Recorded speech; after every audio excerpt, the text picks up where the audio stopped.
Field. The first roadie for the Reds starts deep in the heart of Texas. It's the home opener for the Rangers. They've been tailgating for hours outside the ballpark. We're moments away from first pitch. Everything a little bit bigger here, and we welcome you into the booth, and welcome back to the telecast. Our closer, the Cowboy, Jeff Brantley. I've missed you. Good to be back, John. I'm John Sadak. Jim Day on the way in just a bit, and the starting pitching matchup, Cowboy, you see in Mackenzie Gore and Brady Singer not only ability, but prior success against the other squad. Yeah, I think when you start with the Reds, Brady Singer, he pitched awfully well against this club last year. It was his first Red start, and I think when you look at his numbers, the 7 innings that he had the first time out against this Ranger club, first time in a Reds uniform, 1 hit. Now that was at Great American Ballpark. But you look at Mackenzie Gore, last year his first half numbers were absolutely incredible. I mean, all-star-esque. I mean, he threw as good as anybody else in the major leagues, and then you get to the second half and everything fell off. That's a problem. A lot more cutters tonight, I guarantee you, trying to keep the Reds off that fastball. He was an all-star for the first time last year. In terms of the first and second hitters for the Reds, TJ Friedl gets a day off, lefty on the mound, a bit of a different look. Matt McLean and Dane Myers 1-2. Well, it's the comfortability for Terry Francona by having Dane Myers in this lineup. You can slot Friedl out. You move up Matt McLean. It gives you a guy that was very hot during spring training. You look back at Matt McLean, the way he has been hitting the ball, not only when he got into camp, but really how he's hit the ball here in the early going. He doesn't have a ton of hits to show for it, but he's gotten on base. And I think when you can move a guy from number 2 to number 1, when he's got that kind of speed, it helps you, especially when you've got Dane Myers swinging the bat the way that he has. He got a game-winning hit, second time in a Reds uniform, and he looks comfortable. And I think when you look comfortable, it gives your manager, Tito Francona, a little bit more aggressiveness to put you in the lineup. Look, the Reds are struggling for offense right now. They struggled mightily last year against left-handed pitching. New guys in the lineup, you've got to get them out there and see if it will roll the dice and see what happens. Myers has been very successful against lefties, a big reason why he gets his first career start batting second in a major league uni. Sal Stewart, he has been scalding hot. We'll go to break. Jim Day on the way. Give him fuel, give him fire. What brings Sal the passion at the plate? At the wall, he leaps.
Cincinnati Reds baseball is presented by St. Elizabeth Healthcare and the Young Family Cancer Center, a regional leader in cancer care.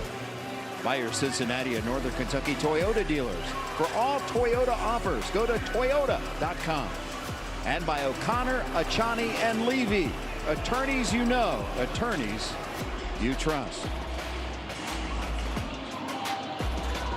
Jake Ottinger, Team USA goalie, also a fan favorite here in the Dallas area, throwing out the ceremonial first pitch to a rousing applause. Opening day part 2. It's the home opener for Texas. Sal Stewart continues a torrid pace. The rookie is hitting .474 in that homestand.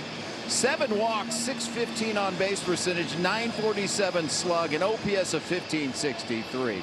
Now, he readily accepts challenges. The Reds challenged him at the end of last season to be more agile. He showed up at camp 26 pounds lighter. He plays with a chip on his shoulder. One of those chips goes way back to the day he was drafted. When I got drafted, there was a reporter on the stage and said that it was a terrible pick. You know, said that I wasn't agile, couldn't really hit. That he wasn't a fan of the pick. So anytime I need some motivation, I'll go back to that and kind of watch that. I use it as fuel, I use it as motivation, and now anytime I need it, I'll look back and realize what he said on one of my biggest days. Hey, whatever it takes, kid, keep that chip. As we go upstairs to the guys that will call today's game, John Sadek and the Cowboy Jeff Green. Appreciate that, Jim.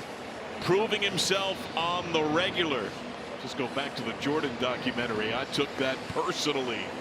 This ballpark is bumping. The stands fairly flush. This is the lineup for the Reds, brought to you by St. Elizabeth Healthcare. All will swing right side against the left-handed Mackenzie Gore. 6th-time lifetime. Matt McClain has been a leadoff man to the big leagues. Did it 4 times in the spring. Myers, De La Cruz, Stewart, Suarez, a couple of bombs. The bottom 4 hitters have all struggled at the start. That means someone's due, right? Between Steer, Stevenson, Marte, and Hayes. And it's a familiar face who has had strong success lifetime against Cincinnati, granted in other uniforms. First year with Texas, their big add to a potent rotation, Mackenzie Gore. Yeah, Gore threw the ball awfully well in his first start. That came in Philadelphia against the Philadelphia Phillies. 5 innings of no-hit baseball before finally surrendering a couple of runs. And really, it was kind of weird how the Phillies scored. It wasn't as though they knocked him around a whole lot. So he's coming off a pretty good start, and the Reds will have to have their bats ready to go here on this afternoon. He got his first and second career wins in back-to-back starts against the Reds. It's his lowest ERA against any one opponent he has seen in 3 starts. It's his best strikeout per 9 numbers against any team. Over 14 strikeouts per 9 against the Reds. First-year skipper, the former Red, Skip Schumacher, was brought on as a special advisor to GM Chris Young after he left the Marlins. First pitch fouled away by Matt McClain. Now, McClain's off to a solid start this year, showing pop, a double, 3 homers. He's worked some walks. He's had some hard outs. What are you seeing? I'm seeing the same hitter that we saw in spring training. And if you continue to swing at good pitches, you lay off that cutter that we just saw on pitch number 2. We're gonna see that a lot from Mackenzie Gore here tonight. But I think for McClain, it's just a matter of finding pitches that he likes and taking a good pass. Now, you mentioned the cutter. So Gore, since he first arrived in the bigs, is a highly heralded prospect with the Padres. He leaned on that flaming 4-seamer. That number's come down dramatically, and against the Phillies, the biggest cutter usage he's ever shown. Yeah, he threw a lot of 4-seam fastballs last year, and that 2-seamer that runs up and away from right-handed hitters, and he would follow that up with a big hook. Hitters kind of caught on to that because a lot of those pitches were not strikes. So they started making him come back down in the zone in his second half. That curveball wasn't quite as tight, and the fastball wasn't quite as effective. That is slugged to short. Nice pick by Corey Seager, one of the best at shortstop, one away. Another hard out for Matt McClain. That was 107 off the bat. Rangers led the Bigs in defensive runs saved as a team last year. The Stars, left side, Wyatt Langford and Corey Seager. Also keep in mind, Mackenzie Gore with that big breaking ball. He led the majors in wild pitches each of the last 2 years. Danny Jansen was added this offseason. StatCast rates him best blocking pitches among catchers in the last 2 years. So no surprise that he's behind the plate with Gore on the mound. Now Dane Myers delivers often against lefties. Jansen has those specs on under the mask. And Myers has smacked southpaws on his career. 294 OPS over 800. That's part of why he was an ad for this Reds team. Yeah, and I think it's also part of why Tito Francona feels comfortable bringing an on-base guy like Friedl out of the lineup and replacing him with Dane Myers, because he does hit left-handers well. Friedl getting some extra time with the hitting coaches today. He's one of multiple Reds off to a tough start in terms of contact. Here's that cutter, so he's broken it out here at back-to-back ABs against these right-handed hitters.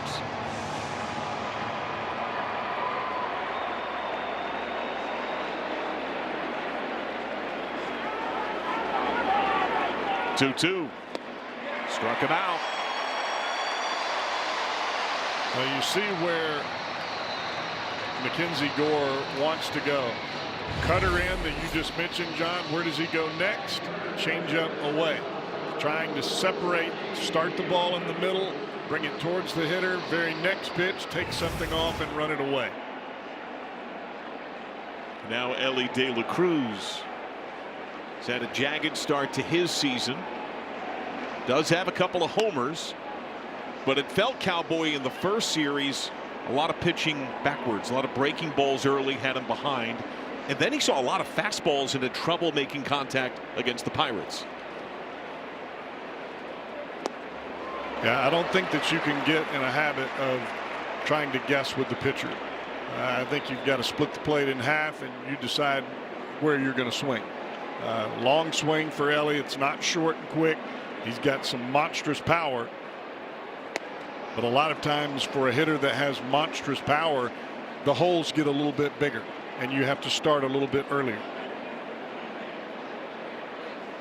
Against fastballs this year, 3 for 17 so far. That's a 176 average.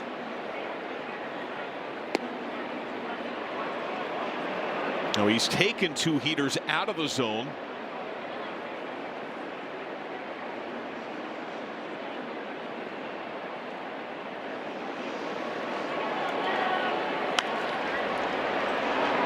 Fouls away a fastball. And a lot of it early in the season, regardless of what other teams are doing or other individuals are doing, it's a matter of getting timing. And you've got to be comfortable and you've got to be confident in your timing. And that's what leads to good hitting. Payoff.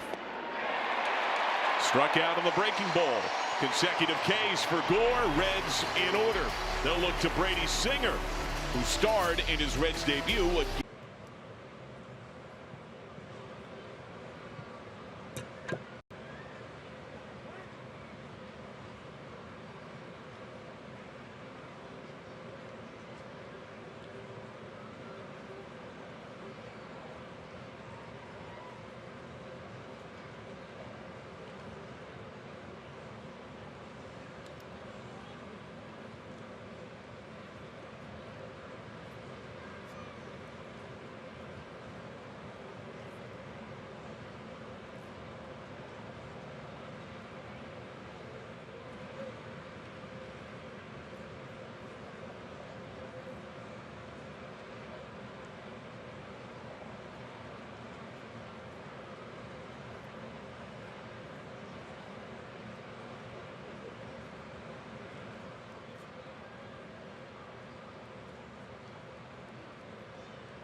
Last of March last season. First start as a Red for Brady Singer. Might have been his best of the campaign. 7 scoreless, at times dominant innings. Allowed just 1 hit as the Reds routed the Rangers 14-3. Yeah, I remember that ball game. The Rangers were awfully aggressive early, and Singer was able to use that to his advantage. We'll see how they approach him here tonight.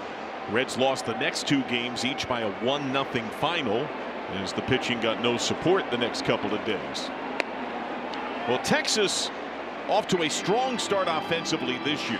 Where did they struggle last year? Most pronounced top of the order. That's part of why they traded for Brandon Nimmo. Came over for Marcus Semien straight up. And even though Nimmo last couple of years was down a bit in terms of getting on base, he's been on base in all 6 this year. On base percentage of almost .430. Nimmo very energetic, very positive throughout the clubhouse. The kind of guy that you want at the top of your order. The guy that sets the table and brings a little fire to your lineup. 3-0. Here's a 4-pitch walk. Now remember, Singer battled his own blister issue that impacted his next to last start of the spring, and he seemed to be gnawing at that same finger on his pitching hand during his first start against Boston. And I think a lot of that was just the dead skin that was kind of flaking as he went on, and they were cutting that dead skin in between innings when he would come back to the dugout. Wyatt Langford, 5 straight out of the zone. That looked like a pretty good pitch right there, man. You can see Tyler Stevenson just swung his head back a bit, chatting with home plate man Clint Vondrack. Nimmo has a modest lead. Here's the first strike for Singer. First home run for Wyatt Langford came against the Reds. It was in this ballpark. It was an inside the Parker. Took a rough turn at right field, and Jake Fraley socks this ball to center. Dane Myers started in, angles back, and has it. 1 away. The full Texas 9. Second in the American League in runs scored and slug. Corey Seager played at an MVP pace last year, but injury cost him about 1/3 of the campaign. And that's really kind of been the story besides the great offense for Corey Seager. He's had some injury and some issues where he's missed time. But I'll tell you this, he will hurt you in a hurry with 1 swing of the bat. He leads this year's Rangers with 3 homers, including back-to-back games entering this affair. Larger lead at first. Singer elevates. And Singer's not over aggressive. He's going to take what you give him as a pitcher. And if you miss on the plate, whether it's breaking ball, fastball, changeup, he can hurt you. And it's not like he's just a dead pull hitter, even though that's where his best power is. He will shoot the ball the other way with authority.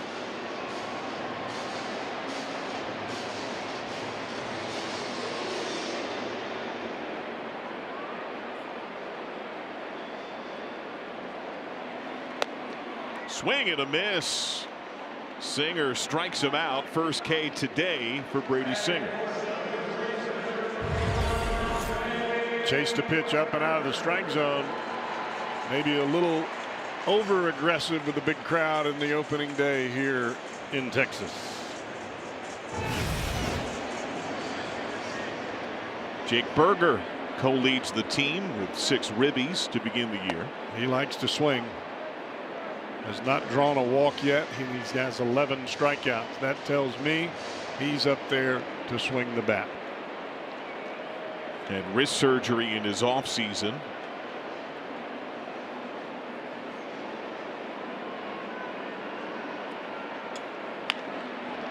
Rolled to short. De La Cruz flipped to second, end of inning. So Singer recovers from the early command woes. He works around the walk.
Second inning.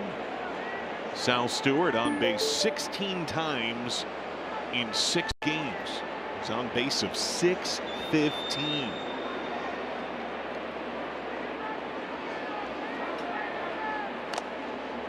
Yeah, I think the thing that is most attractive for me watching Sal Stewart hit is just looking at the facial expressions, and it's all business when he steps in the box. No matter who's on the mound, he's up there to get a hit. He's up there to give himself a chance to drive the ball somewhere. This is dribbled right side. Nobody covering. Gore now gets over and finds the bag. Good adjustment by the pitcher. Well, he almost turned that left ankle. He might have just a tad. That's about as unorthodox of getting to the bag as you could ask for. Now remember, Cowboy, you pointed out he was an all-star based on a dominant first half. His second half was marred by injury, a shoulder and then an ankle impingement that was on his right ankle that ended his season. Walks and homers spiked in that time. Faces Eugenio Suarez. First pitch, ambush beyond short. Already a 6th base knock on the year for Eugenio Suarez.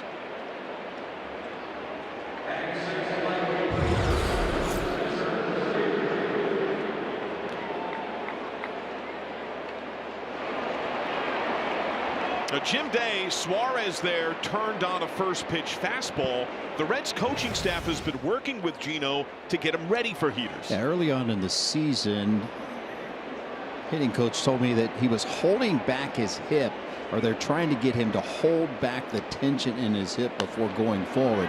He was just rolling through it upon loading to swing. It was affecting his timing, and they made an adjustment mid-game, and it was the game that he hit the 3-run home run, and ever since he's gone to work on that, and right now the timing is there.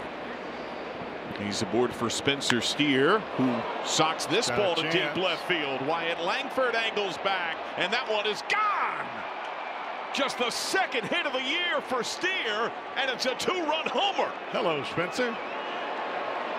He has a lot of family in town throughout this series, and he takes Gore out of the yard for a 2-0 Reds lead. Well, you've got to love the aggressiveness there from Suarez and Steer.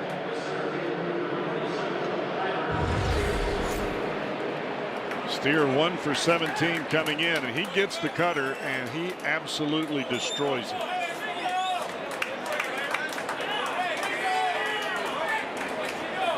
Entering this game, only 2 Reds in the lineup had lifetime homered off Gore. One of them is Tyler Stevenson, who takes ball 1. Stevenson 1 for 13 to begin his year. Does have a walk. Has struck out 3 times. Well, as you mentioned in the adjustments for Suarez, and the same is true for Dane Myers, that the hitting instructors along with Chris Faleka have kind of tinkered there and have helped both of those fellas.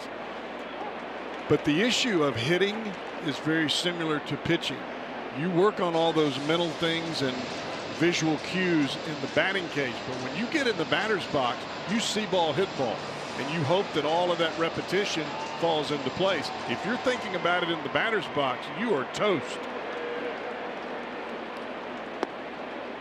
Down and in on Stevenson. Now, the last time the Reds were in this stadium, 2 Reds got hit in the same game. Tyler Stevenson and Christian Encarnacion Strand by the former Red Michael Lorenzen. Both were hit on the hands.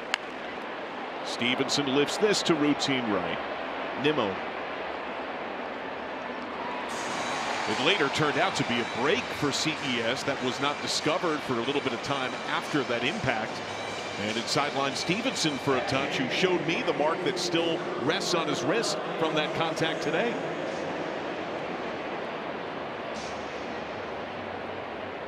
A fly ball out brings up Noelvi Marte, the only Reds position player, Cowboy, who does not yet have a hit.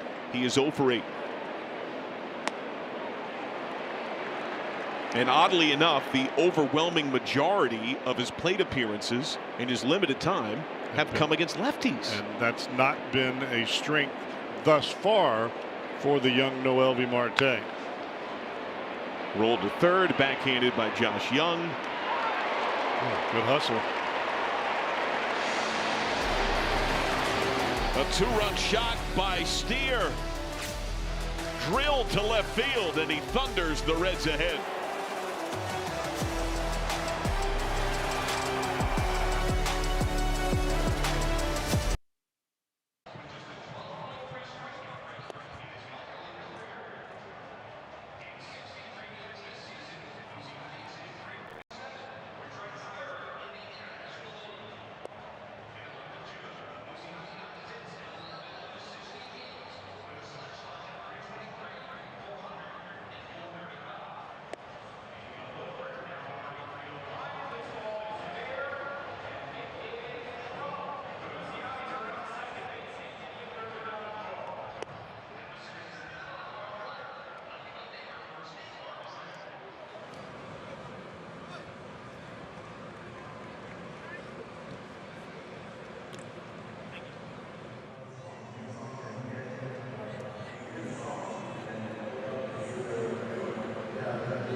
A warm welcome back to Nathaniel Lowe. Spent 4 seasons playing for the Texas Rangers. Won a Silver Slugger, a Gold Glove. He was a star in the LCS in 23 when he homered twice.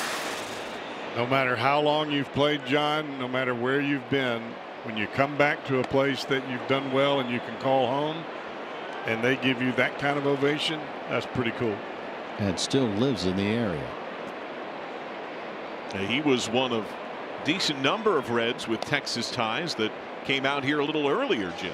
They did. They chartered a plane down here. There were 6 players, Tito and another coach that came down here, all Texas guys who wanted to spend their off day here. Strike 2 on Jock Peterson, who had a broken hand suffered on a hit by pitch in May of last year. There were many wounded Rangers during an 81 and 81 season. And they looked like they were turning the corner late. They went all in. They had some ads at the deadline, and they just never could sustain success. It's every time it looked like the Rangers were going to be right back in it. I mean, even up until the middle of September, and then they lost 8 in a row. And that's just, it's just tough to overcome that late. Well, the first 5 pitches for Brady Singer were out of the zone. He only threw 1 ball after that in the first inning as he left the walk at first base. I think part of that is getting used to the landing spot on the mound, different ballpark. Once you get used to that, then you're trying to make sure that your release point is in the same spot every time. Up the middle, De La Cruz sliding stop to his feet. Got him. Nice play by Ellie. The length of Ellie De La Cruz. All you got to do in that spot is make sure that you can knock it down, because Ellie has an absolute rocket attached to that right shoulder. You see it hit on the heel of his glove, picks it up, a little pirouette spin, and then a laser shot across the diamond. Now, a lot of guys would panic in that spot. They would try to rush it, and the throw ends up in the dugout. Not Ellie. He was right on it. The ball was hit 108. Ellie's throw 89 from shortstop. 1-0 to Josh Smith, who Lifetime had been a bit more of a utility man, but now profiles as the usual second baseman, with Marcus Semien traded to acquire Brandon Nimmo. And you wonder how that's going to play out for the Rangers, not only on the defensive front, because Semien, he can play some defense, but also on the offensive side, because Semien hit up in the top of the order. And Smith grounds out. Well, you noticed in start one for Brady Singer a few more fly balls, something he did pitch to at times in his Kansas City tenure. A couple of ground ball outs here. Yeah, I think as you get past that first start and all the hoopla and anxiety and getting ready for the season, you start to settle into what you do best. And what Singer does best is that right there. Fastballs down on both sides of the plate with a little bit of sink to it, and then he lets the slider play off of that. He's aggressive. He works quick. He doesn't give you a chance to get ready if you're standing there with the bat. Quickly ahead 0-2 on Josh Young. An all-star in 23, but has missed a ton of games since then.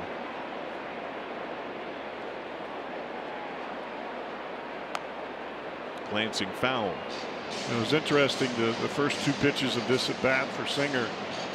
Middle away for the first pitch strike, then he went right to the outside edge, probably half the ball, half on the plate, half off to get strike two. That's cranked over short, base hit. Young had just snapped at 0 for 15 in their last game on Wednesday. He's now a 2-out runner. Now that breaking ball just kind of rolled on him a little bit. He wants it down and away, and it just kind of rolls there, middle away and up. You can live with that pitch if you've been running the ball in on their hands, but if you've been pitching them away and they're leaning away, you can't spin it like that. They'll hit it. Strike one to Evan Carter, who in similar fashion, when they won the title in 23, he was a .300 hitter. He was batting third for that team and missed over 200 games the last 2 years with a variety of injuries. Yeah, if this kid's healthy, he's a heck of a player. He can go get it in the outfield. He's got a good arm. He can flat hit, and he runs the count deep almost every time. I think they call this kid Full Count Carter. That's a terrific nickname. That's a good pitch. You can see again Tyler Stevenson tilting his head, looking some to the dugout, and I also think conversing a bit with Clint Vondrak.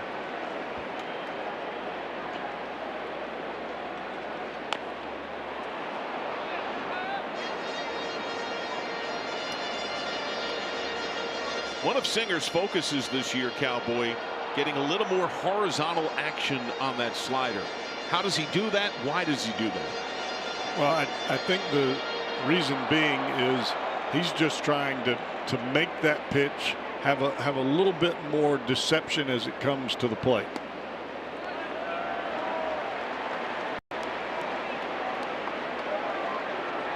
Sometimes you get a little bit too far to the side of it, the ball gets flat and it stays on the same plane as the swing.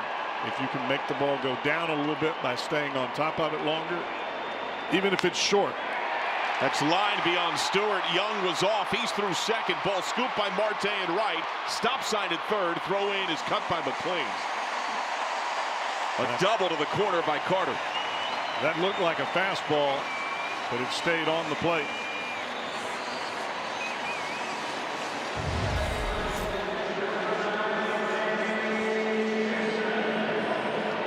You can look back at both of the base runners that are on board now with 2 outs. Both of the pitches were about mid-thigh, and they were in the center of the plate.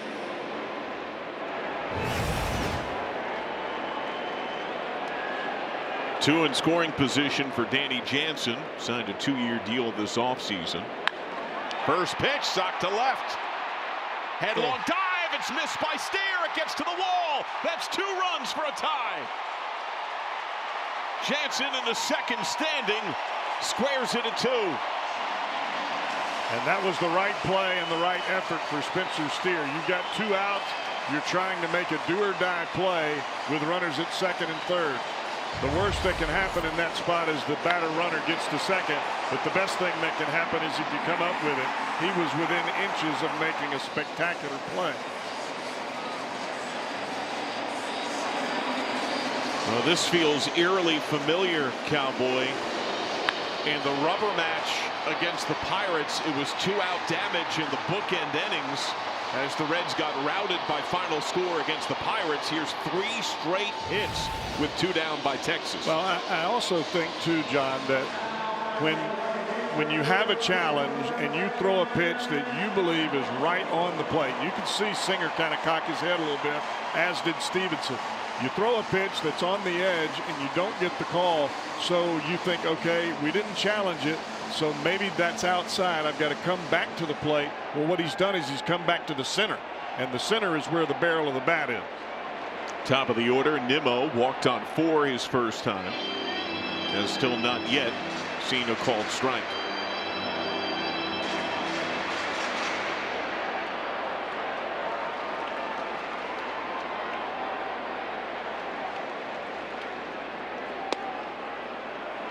Two and 0.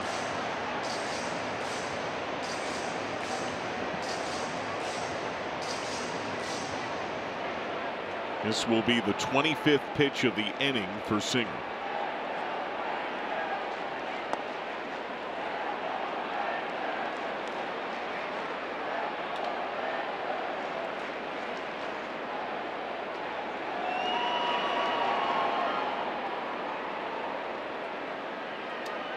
Two one.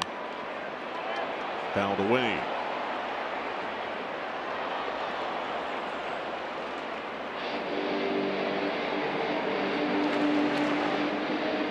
If you come in with that breaking ball here, you've got to get a swing and miss. If you leave it on the plate, Nimmo could pull that ball down the right field line with the best of them. Stewart guards the line at first. In on his hands and fouled back. Likes to use that cutter to keep lefties honest. Instead of the slider there, he went with the cutter, and he got a pretty good result. Now he can open up that opens up the outside corner if he wants to use a backdoor breaking ball or if he wants to run the fastball away. Showing the repertoire here. Up the middle, off of Singer's glove. It dies behind the mound. There's no play. Over to third, the lead man Jansen, men of the corners.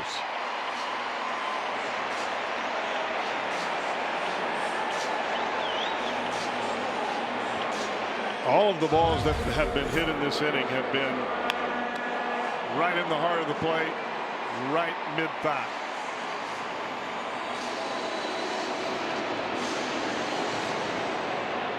It's now Langford, who lined to center his first time.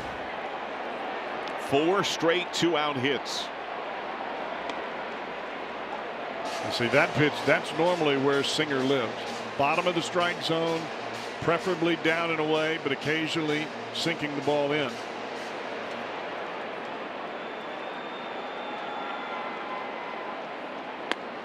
And when you're going away and you're trying to drive those fingers to the outside corner and on the left side of your face, the first base side of your face, if you're Brady Singer and you're right-handed, if you stop or if you have any kind of miss at all, you're missing in the middle.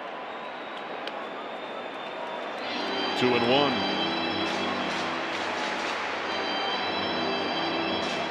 Couple of Florida men, both native Floridians, both Florida Gators.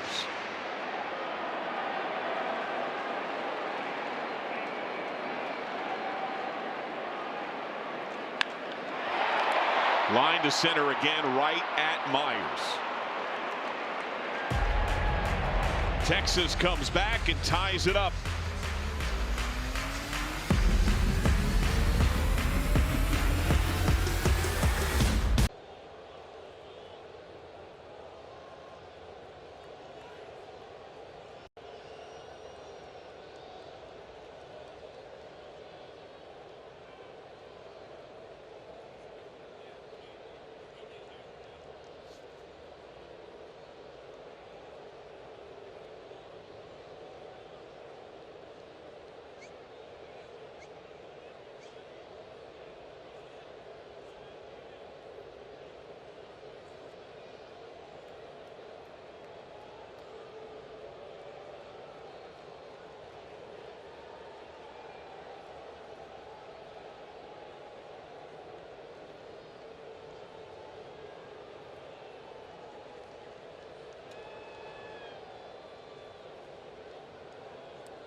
At each and every home game, if a Red hits the Toyota Hit and Win sign, lucky fan wins a new built-in-the-USA Toyota Tundra.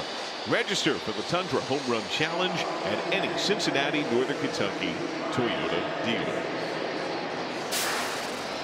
Each team with a 2-spot in the second. Even as we arrive in the third inning. Key Brian Hayes, 1 for 15 to begin his year, has walked twice, has not yet struck out.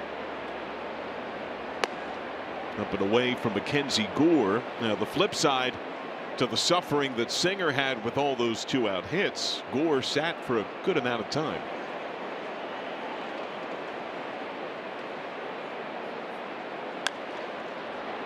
Popped up right side. Smith from second.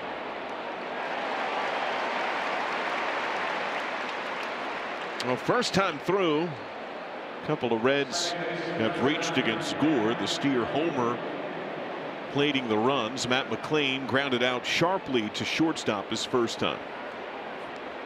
Now the trainer is out there. I didn't see anything with Mackenzie Gore. If they were off the Rangers bench and out to the mound in a hurry.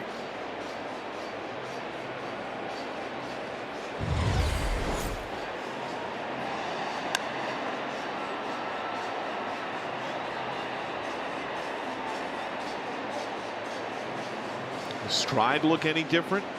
Slight grimace there. I think maybe you could see him kind of pull at his pants there, right there at the end. Maybe they thought he was reaching for his groin because it looked like he was just kind of jogging.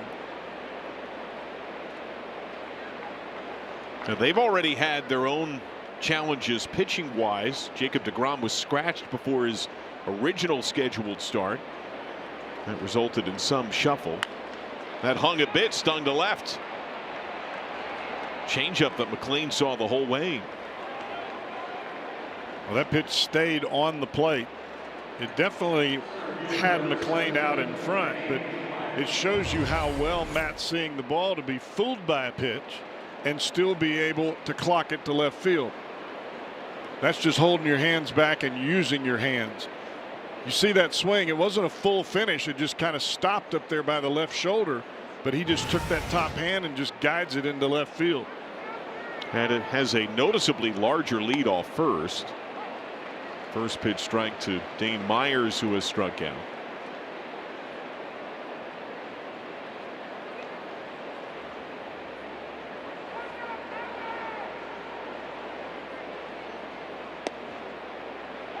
I think a lot of times when you've got a speedy base runner and they get to first and there's a left-hander on the mound, you get that extra lead. You want to grab the attention of the pitcher, and you're having a one-way lead. That means you're going back to first no matter what, but you want to see the move.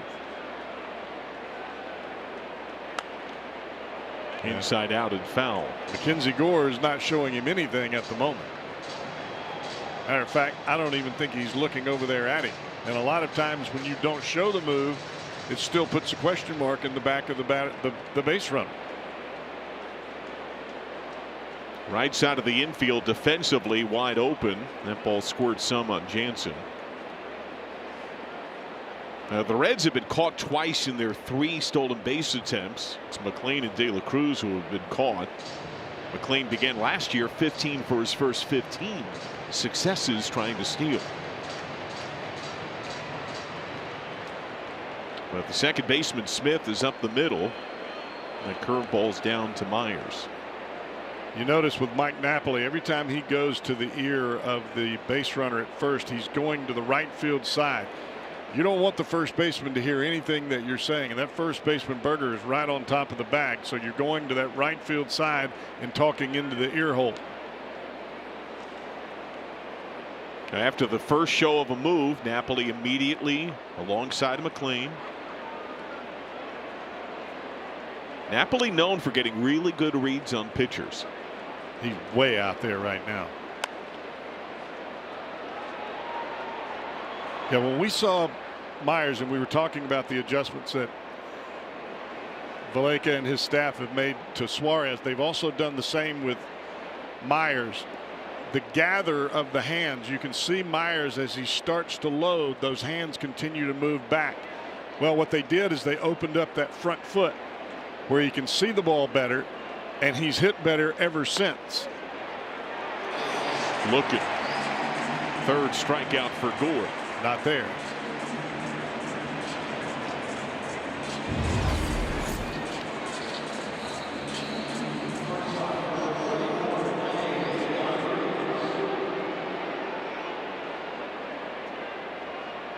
Now Ellie De La Cruz worked a full count but struck out his first time.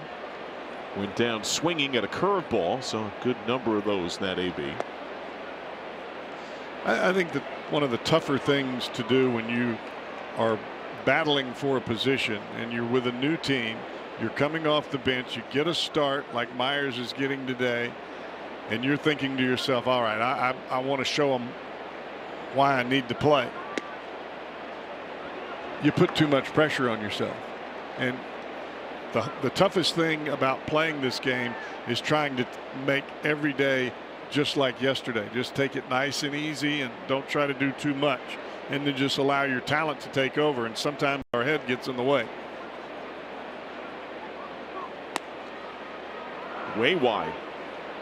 Now Gore can have pockets where he gets a lot of strikeouts, and he can also walk a ton of dudes.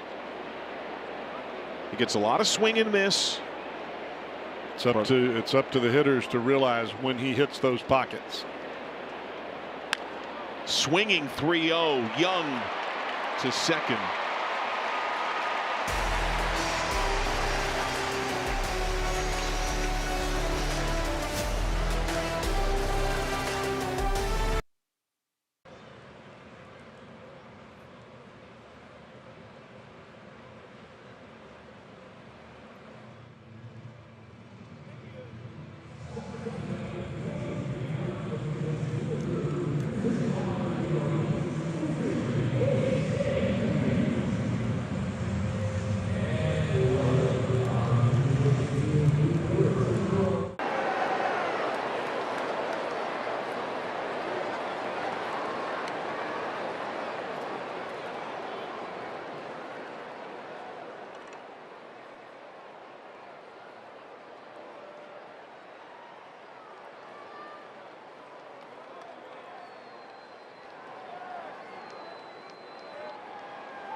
Our Elk and Elk injury report.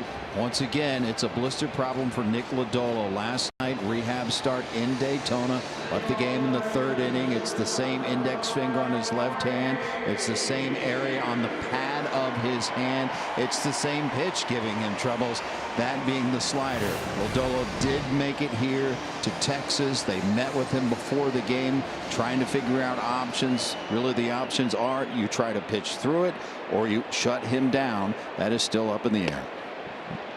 Well, thank you, Jim. A miss to Corey Seager, who has struck out. What's your take, Cowboy? I think we've already seen what happens when he tries to pitch through it.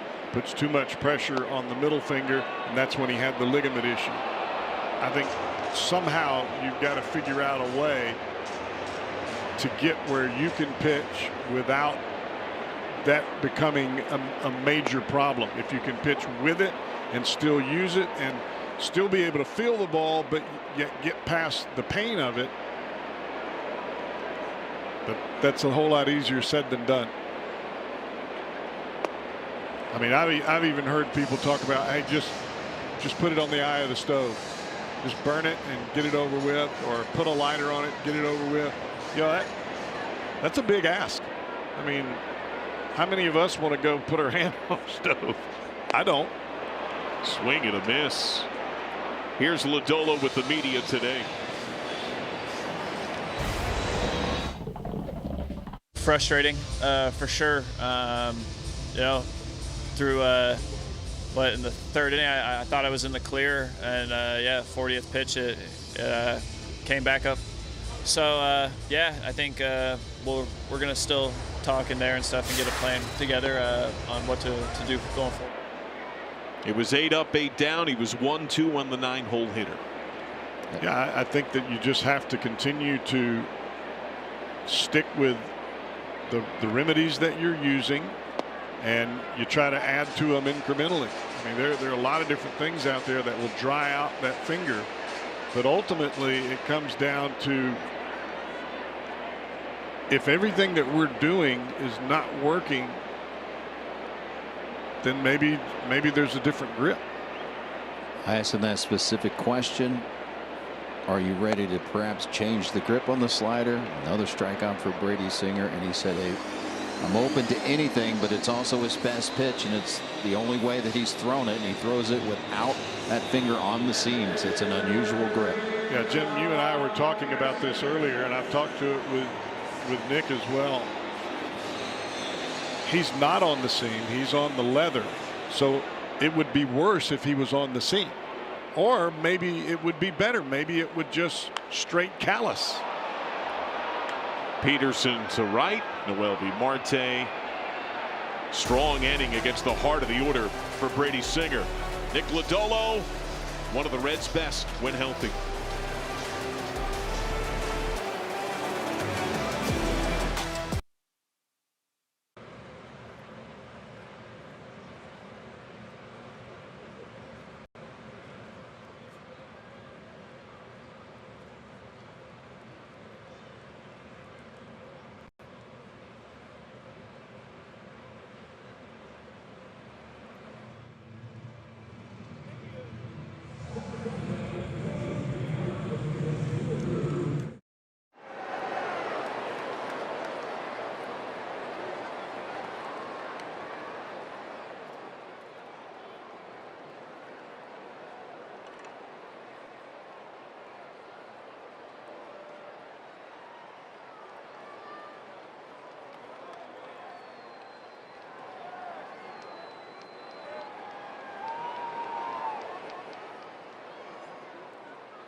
Season with Reds.tv. Stream the entire season within the Reds territory for just $99.99. Watch games at home or on the go. Stay connected all year long, subject to national exclusivities. Visit Reds.tv for details. Start streaming today. First pitch missed to Sal Stewart, who grounded to first base his first time.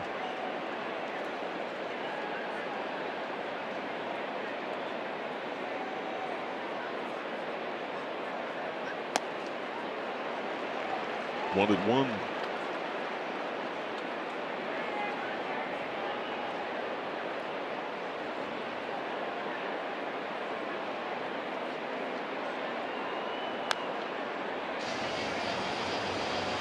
Seen a good amount of that changeup from Gore, who has that rather pronounced kick. It's been a part of several major trades. First in the Juan Soto deal, that was in August of 22. That sent C.J. Abrams, James Wood to Washington.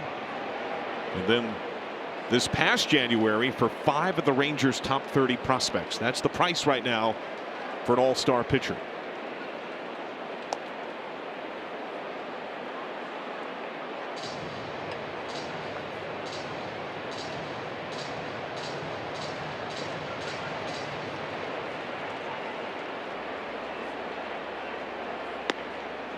Full count.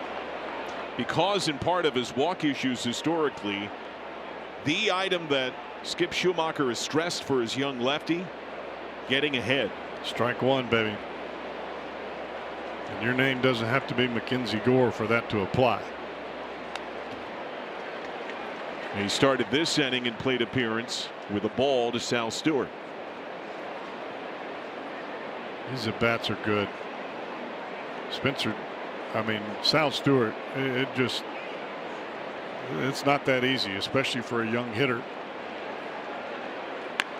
That hung, stung to left, caught by Langford. Hard out for Stewart. Brings up Eugenio Suarez, the subject of our Kia player profile. Suarez has done damage against breaking balls since the start of last year.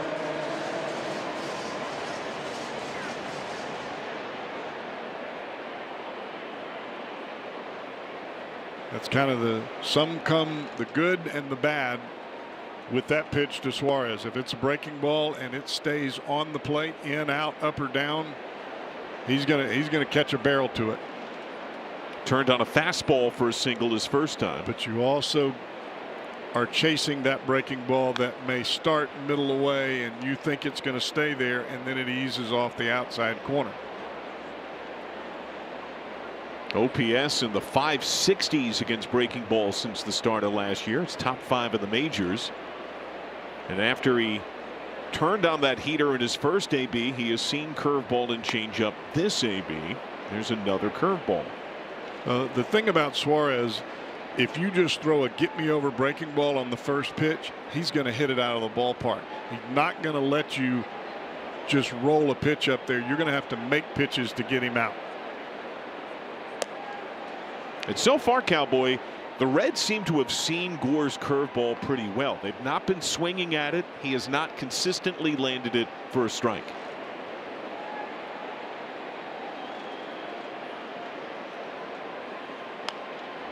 And I think they've seen the curveball as well as they've seen the cutter. But I think that was the game plan coming in. We know we're going to see some cutters in. He had an abundance of them against the Phillies in his first start.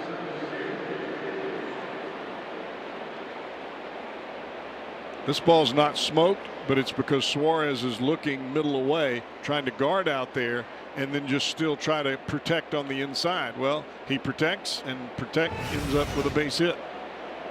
So now base knocks to both fields for Suarez. He set the stage for Steer's 2-run homer his first time.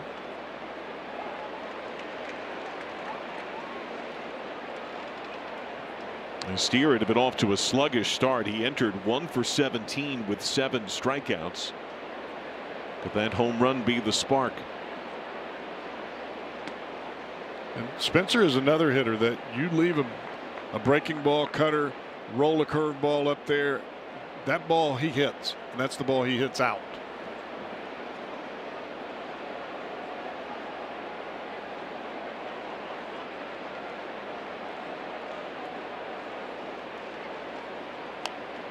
Steer's home run, the subject of our StatCast 3D, powered by Google Cloud.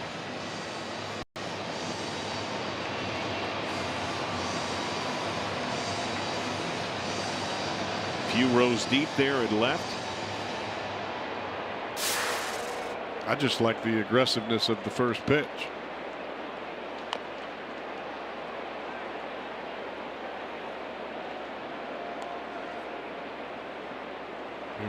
When you've pitched up here for a little bit, you know the hitters that come to the plate that are not going to, they want to see a pitch before they start going into swing mode. Well, thank you very much. You can come up to the plate with an 0-1 count because this baby's coming right down Broadway.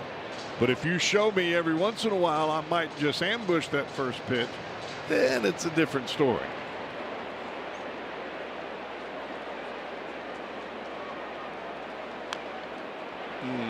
I bet he wants that one back. Now, twice now he's offered swings at curveballs here. This curveball is hard. It's not that big sweeping over the top hook like we see from Lodolo. This is a shorter, quicker curveball. And that one just hung in the middle of the zone. The speed had steer out in front, or the lack thereof. Check swing clearly went, strike 3.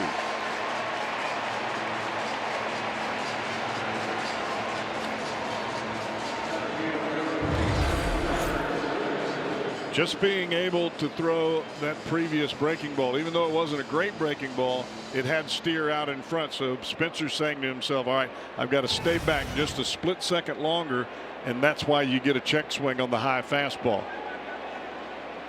Tyler Stevenson is flying to right. They guard the line at third with Young, and that's where you and I were talking some before the game.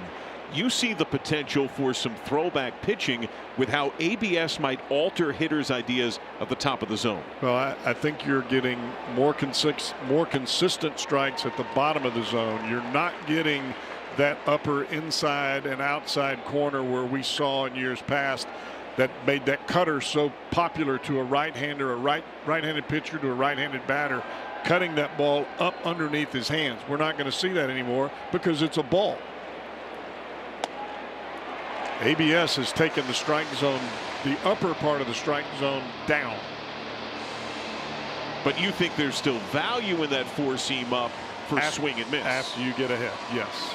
I don't think you're going to get the called strike there. I think you will still get the chase there. Reason being, hitters have always chased that pitch up there.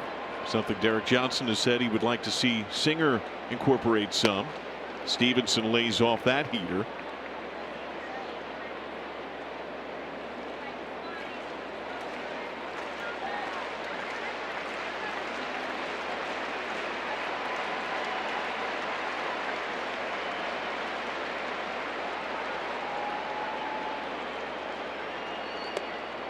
The best high fastball, John, when you're ahead in the count, is the ball that center cuts the plate and it's just above the hands, up around above the catcher's mask. So you're aiming right up here.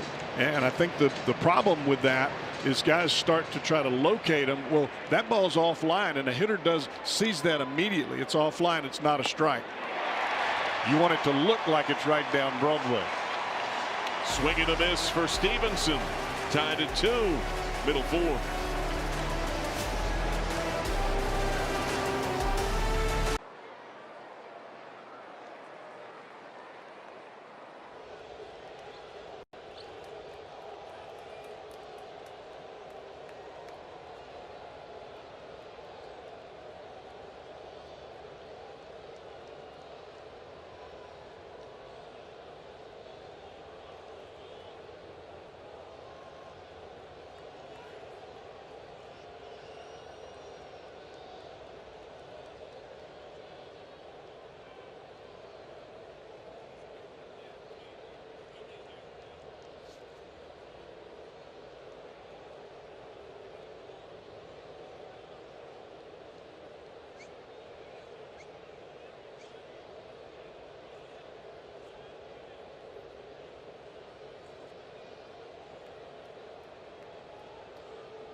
Cheer on the Reds. They battle the Angels. 3-game set starts next Friday. Presented by Kroger. Zero hunger, zero waste.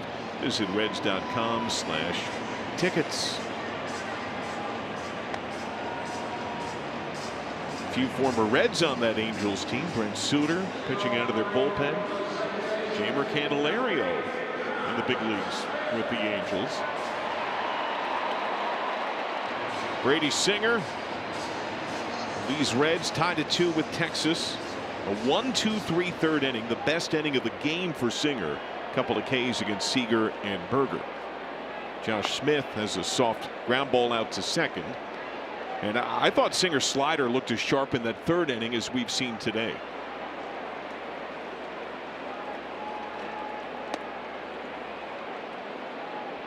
No go on appeal. There is some value to getting a little bit of fatigue as a starter, because you start to finish your pitches a little bit instead of overthrowing them when your arm feels so great. And you can start to see right now with Singer, he's a little bit fatigued, or just kind of in not tired, but arm fatigue. That's a backdoor breaking ball, and you can see the ball moving now, and you can see the ball sinking when he throws his fastball. Sometimes you have a tendency early in the ball game, you're too strong and you throw through the break. Ripped to right, a little early and foul.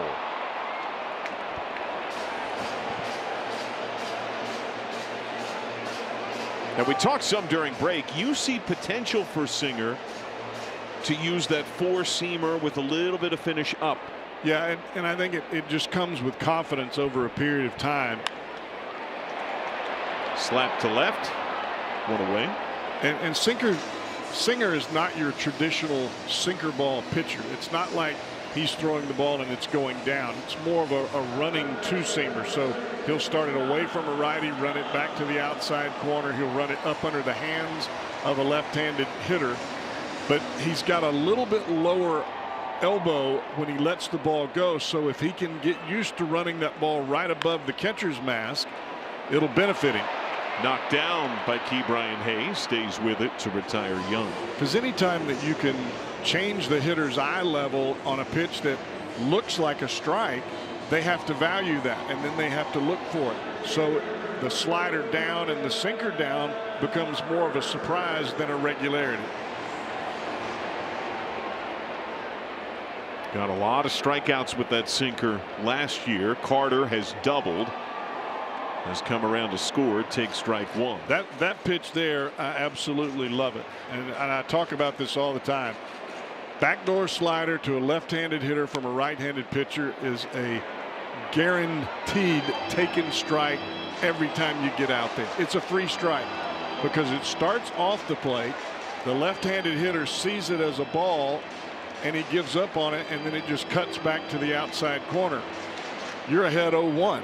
Goes back to what you were talking about with Skip Schumacher and Mackenzie Gore. Get ahead in the count. I don't care how you do it, just do it. Now Singer ahead 0-2 here. I thought the Red that did that best first time through was Abbott, when the Red Sox were hunting fastballs early.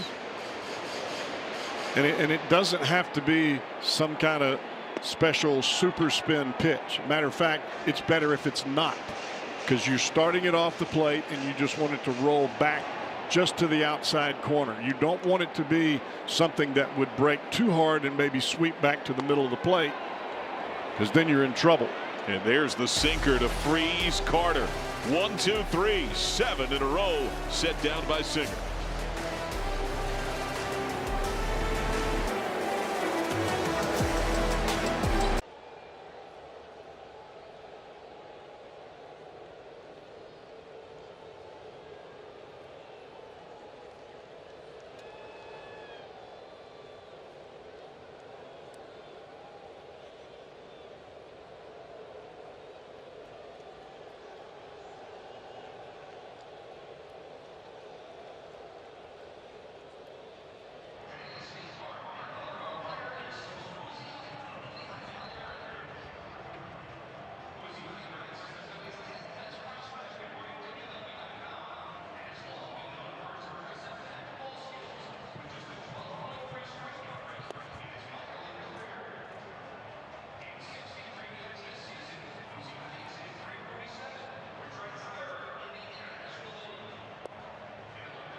spice, fresh stats. The starters, very similar so far.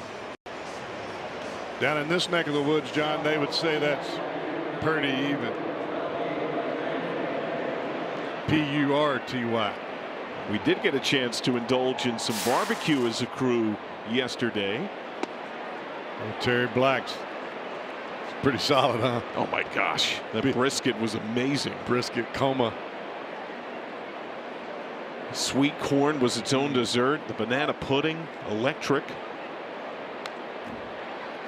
Yeah, you looked at me and you said, do they put sugar in this corn?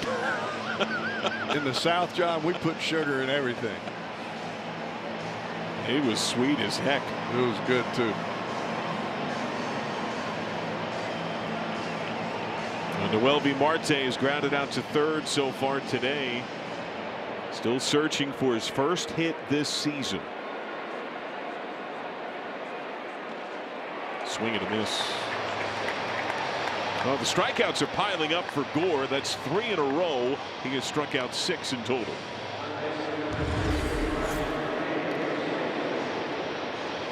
This is when you know you're not seeing the outside corner. It's not the breaking ball that beats you. It's the fact that you didn't see the outside corner. When you're swinging like that, it's just not coming up for you. And that's where Cowboy, I think it's more circumstantial. It's not intentional. But the idea that Marte, who the Reds want to be an everyday guy, I'm on board with that. I agree with that. But you got to, his strength is facing right-handed pitching. And that's what we have seen. That's been a proven fact.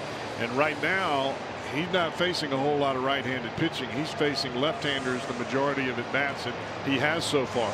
That, to me, that's why he doesn't have a hit, because you got to get right to face guys that you don't normally do well against. And right now, he's not right.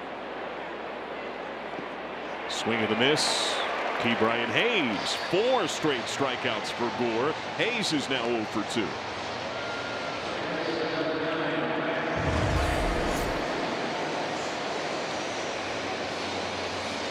Well, the first time in Gore's career that he reached double-digit strikeouts, he did so at the expense of the Reds. His highest career strikeout per 9 rate against any one opponent, the Cincinnati Reds. First pitch, McClain chips to right. Knock. He's 2 for 3. When you see that swing there from McClain, that was not a swing, I'm going to try to pull this out of the ballpark. This ball is in on his hands, and he's just trying to shoot it right back up the middle. He gets enough of the barrel there to feather it into right field.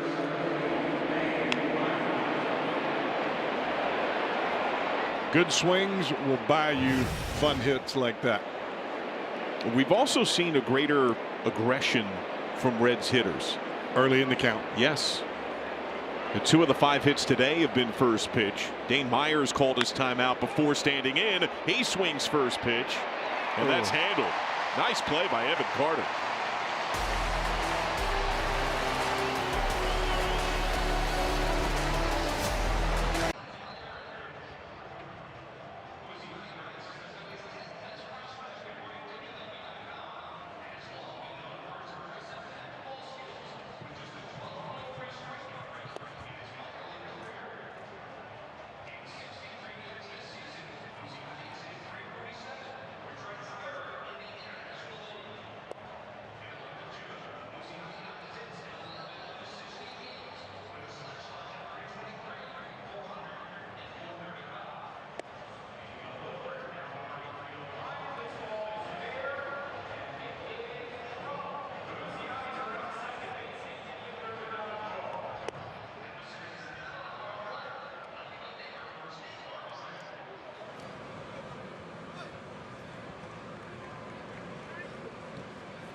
Be at GABP 1 week from tomorrow. Fans in attendance receive a Noelvi Marte season-saving bobble, featuring him making his season-saving catch at the wall, thanks to Jeff Weiler Automotive Family. While supplies last, Reds.com/tickets.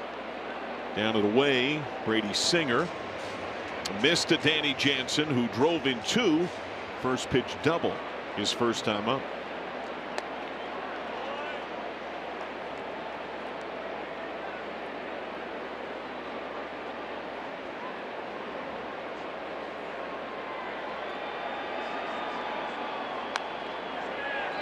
Fouled away.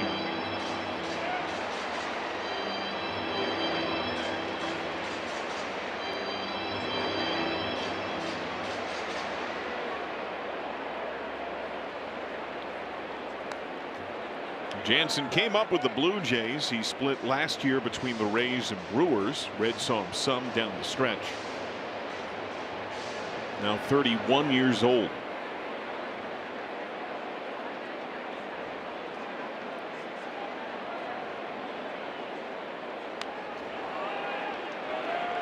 Fights off the sinker.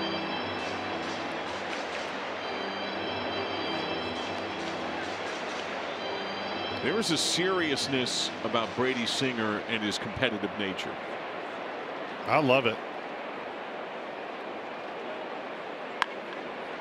Sharply grounded, but coolly handled by Ke'Bryan Hayes. So you go back to that second inning, and 2 outs, 1, 2, 3, 4 balls that were hit right on the screws in a row. There'll be a lot of pitchers questioning themselves, and that inning may have turned into a nightmare. But he just keeps trying, grinding through it, making pitches. He knows he's missing in the middle of the plate. Nimmo, first pitch pop. Stevenson mask off. That's in the seats. Nimmo's been on twice. I think that good starting pitchers at the major league level figure out a way to continue to battle through adversity, whether it comes in the middle innings, late innings, wherever it is. You just continue to make pitches and you don't panic. Nobody said this stuff was easy, especially when you're facing guys for the second and third time through the order. You have to figure out a different way to get them out. You're going to make some mistakes. But if those mistakes are made and the ball stays in the ballpark, you got another chance. And that's exactly what Singer was doing there. He just kept trying to figure out a way to get the ball back to location. You saw that pitch total spiked in the second. That was with 4 straight 2-out hits, brought the pitch count to 32. No man has reached since the Nimmo infield hit that was knocked down by Singer as the last knock of that second inning.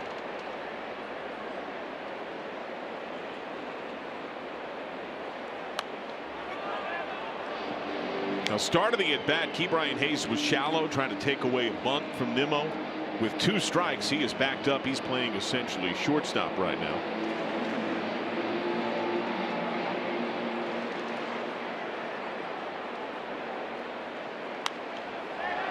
Nimmo, good job though here to just stay alive and fight off pitches. No, he was awkward on the fastball up. It wasn't up, but it was right at the mask of Stevenson. It was an awkward swing there. Tardy on a fastball away. He has fouled off every pitch he has seen this AB. Here's number 6, and it's fouled away again. See, that's why you go back in. When you read a hitter from the mound and they're late and awkward on your fastball, you start going close to them and get it up under their hands. Looked like he was working on that index finger again, Cowboy. We saw that in his first start. Struck him out. That's foul tipped and caught cleanly. That's just a great job of pitching and reading the hitter's swing during that at bat by Brady Singer. He goes up, he goes away, he goes in, speed him up in close to his hands, and then you throw in the breaking ball right under the hands. Wyatt Langford is lined to center twice. Do you see where these pitches are, though? They're not the ones that are up about mid-thigh where he got himself into trouble. They're down around the knees, and they're on both sides of the plate. An occasional pop up just for view and then back down again. And we told you early how Singer shined in his Reds debut against the Rangers. He got gaudy run support that day. The next 2 days, the Reds lost back-to-back 1-0 games. It was Langford who homered in one of those affairs. Takes this to the gap, and a sliding fall down by Marte. Langford through second. Easily has third standing. A consequential tumble in pursuit of the gapped batted ball.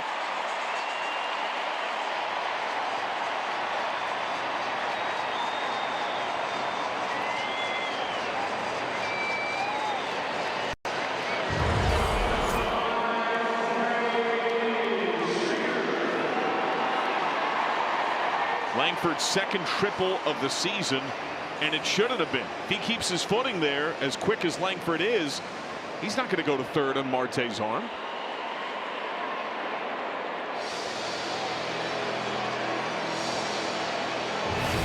Feet just shot right out from underneath him.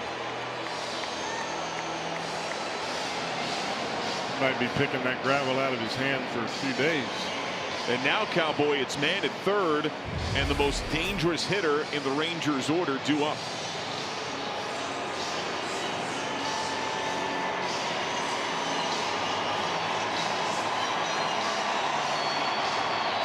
I mean, even on the throw, you can see him lose his footing there.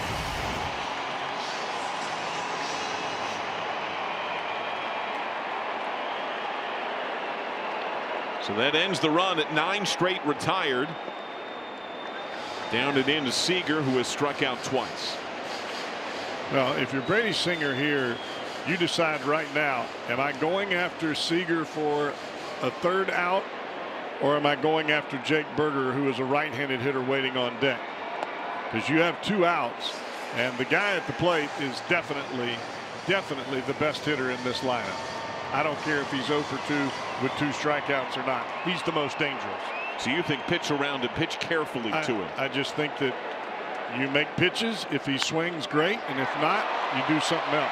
Off Singer on the slide and the shovel. Nice play. Helped up by Stewart.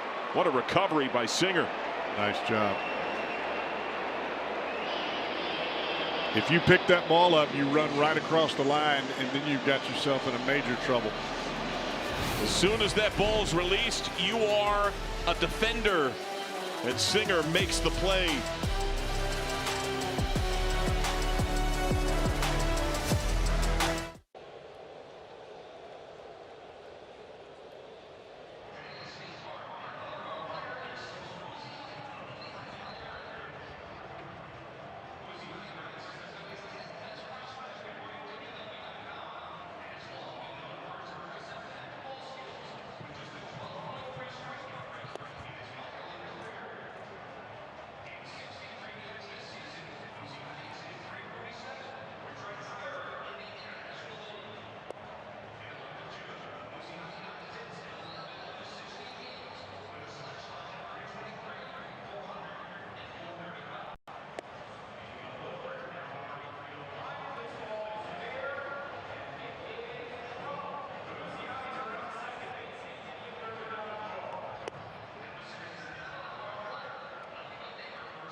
Tied at 2. All the run scoring on both sides came in the second inning. Ellie De La Cruz leads it off. Texas has action in its pen as right-hander Cole Winn warms behind Mackenzie Gore. Bunt yanked back. Well, Ellie De La Cruz worked a full count, struck out his first time, Cowboy. He swung 3-0 with a man on and bounced into a force fielder's choice his last time.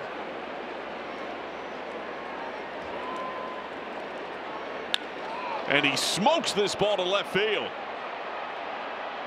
That is gone. A line drive laser to snap the tie. The third of the year for Ellie De La Cruz and a 3-2 Reds lead. I'm going to bunt to get on. Nah, I changed my mind. I'm going deep. And that got out of here in a snap of a finger. So a Reds team that's had some trouble scoring has all its runs today on homers. And those homers have come in very much the same spot. Another cutter. That ball's in the middle of the plate.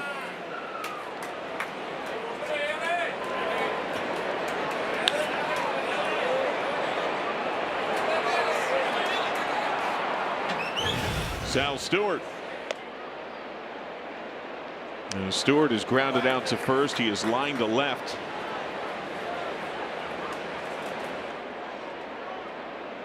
I thought Gore pitched Stewart rather carefully the last time they matched up. Yeah, that was definitely a battle.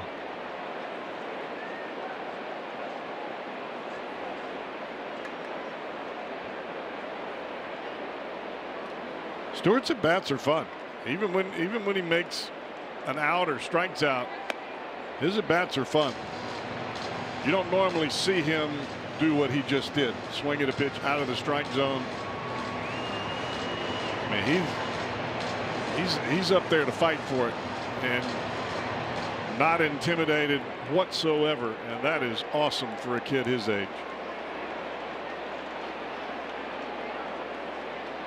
1-2. Struck him out. 8 strikeouts for Gore.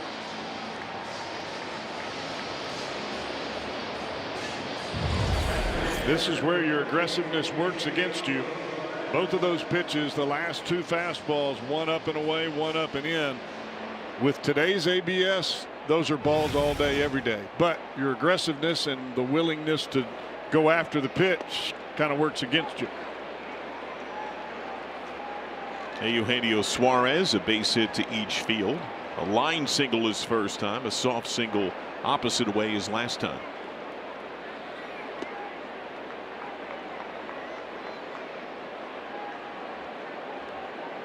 Gore has dropped that breaking ball. He's throwing it more down and in to righties below the zone. Against the bottom of the order, it's resulted in some strikeouts. Lands that one for a strike to Suarez.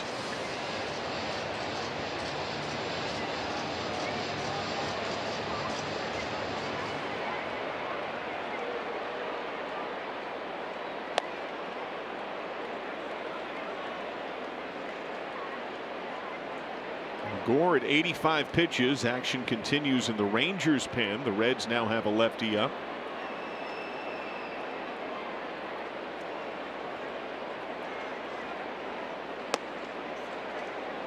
See, that pitch right there to Suarez, that's a strike last year.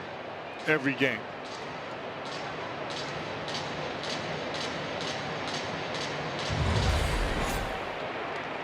This pitch, that's not a strike anymore. Ooh, that is. 9 strikeouts for Gore.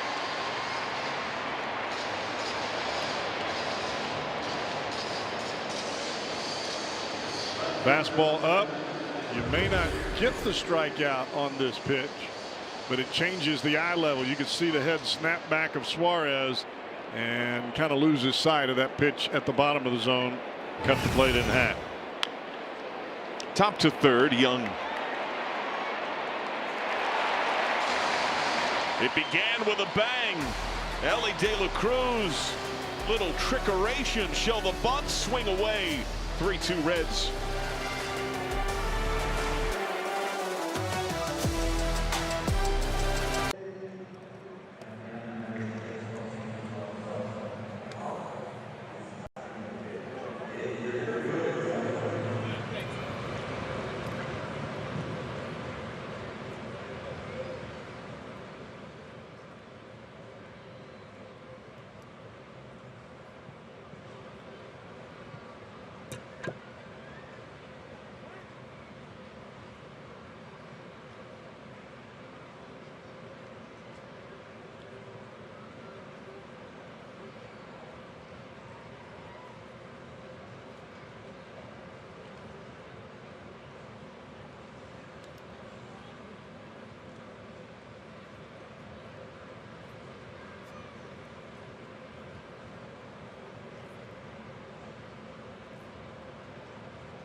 So the Reds ahead on this solo shot by Ellie De La Cruz.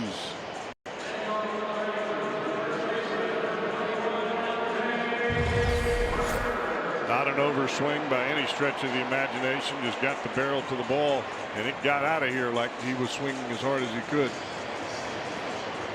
Sam Maul has been warming in the Reds pen. Jake Berger's 0 for 2. Strike one, but lefties on deck and in the hole. Peterson and Smith. Singer just south of 90 pitches. And this one is launched to left center. Gets down to the gap. Steers, scoops, and Berger's got a stand-up double. Tying run in scoring position. I think that's it. I mean, you're hoping that Singer can get through the inning without any damage, but once you get somebody on board, that's going to bring Francona to the mound. Now the Rangers bench is all right-handed hitters, and it's the DH left-handed swinging Jock Peterson due up. So the skipper is out to get his starter. The Reds will go to the pen. The skip Schumacher make a change himself at the plate. Sam Maul gets the call. We'll be back.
After a rough missed call, Brady Singer in the second. Yeah, you miss on the edge, and then you think, all right, I've got to move the ball back towards the middle of the plate. And he got the ball in the middle. Great effort by Steer there. He missed it within inches, but got after it. After those 2 runs crossed, started moving the ball back to the edges. Had some great breaking balls, kept the Rangers off balance up until Jake Berger showed up here in the 6th. At one point retired 9 in a row. Chased by the Berger double. Sam Maul to face the pinch hitting Andrew McCutchen. Skyline Chili call to the bullpen. Maul has been impressive. He's done awfully well in this spot. Being a left-handed pitcher, McCutchen is going to look to shoot the ball to right center field. To third, Key Brian Hayes looks back. Berger didn't get to quite finish that thought, but when you got a guy trying to shoot the ball to right center field, even if he hits the ball hard to the right side and it's right at the second baseman, you got a chance to move that runner to third. The issue for Maul in that spot is to do exactly what he did. You backdoor the breaking ball, speed the bat up a little bit, you get yourself a ground ball to the left side of the infield. So now it's left on left against Josh Smith, who has grounded to second softly, has lined hard to left.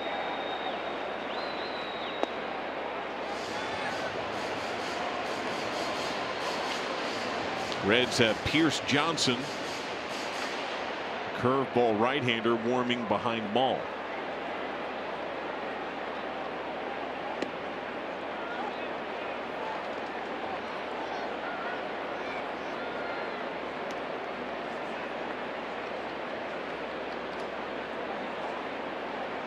It's the right-handed Josh Young on deck, then the left-handed Evan Carter if it gets to that point. Bounce to first. Stewart gets to the bag. Berger advances to third. 2 down. I like the play from Stewart. You can't always assume that the pitcher is going to be there to cover when you catch a deep ground ball like that. You would like for that to happen, but you always think to yourself, I've got to get the ball and I've got to get to the bag, and that's exactly what Stewart does here.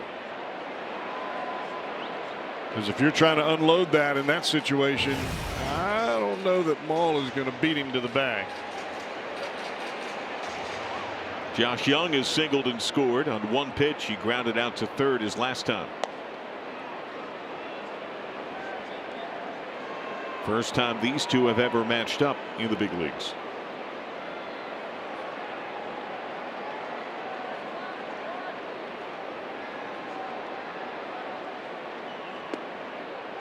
Ke'Bryan Hayes playing deep at third with a right-handed hitter. So Berger taking a larger lead with Corey Ragsdale, third base coach, square in that box. And I'll also say this, I said it earlier with Singer, you got a left-handed hitter on deck and Evan Carter, he's going to hit.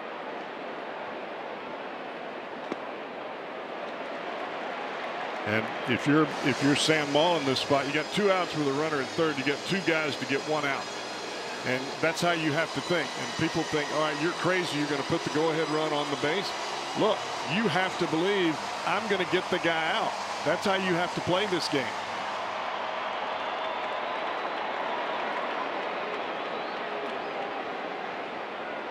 .30 pitching carefully, a 4-pitch walk. And it's not like you face Young just saying, all right, well, I'm going to walk him to face Carter. That's not the idea. The idea is to make tough pitches, really tough pitches, and see if you can get an over-aggressive hitter to swing at those pitches. If not, I've got a lefty-on-lefty matchup coming up, and this is what you want. Now you have to execute. Stewart comes in to hold the runner at first. Hayes even at third. Carter has doubled and scored. He's also struck out looking.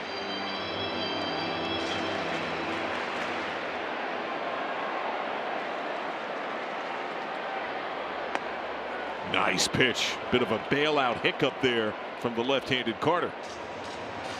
Well, Carter will make adjustments. And you can't just do the same thing over and over.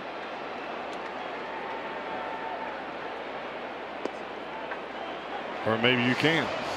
Carter has really struggled lifetime against lefties, hitting .079. He is 5 for 63 left on left. I would get this one out of the zone. Swing and a miss. He does just that. 3-pitch K. Maul preserves the lead for Singer and the Reds.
Toyota game summary.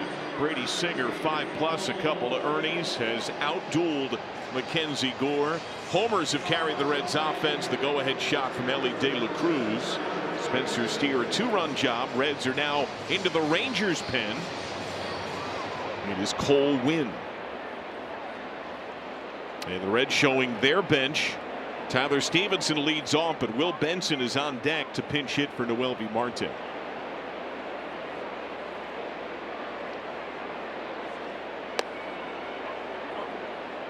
It looks like TJ Friedl is standing on the steps with a bat in his hand. Ke'Bryan Hayes would be due up third this inning.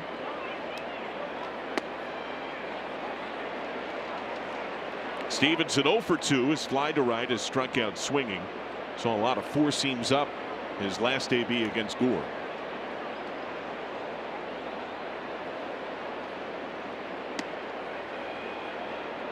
I think with a new pitcher coming on, you're trying to do whatever you can. If you're Tito Francona, you're trying to open up this bottom of the order, see if you can't get a little traffic on the base pass and bring McClain and Myers back to the plate.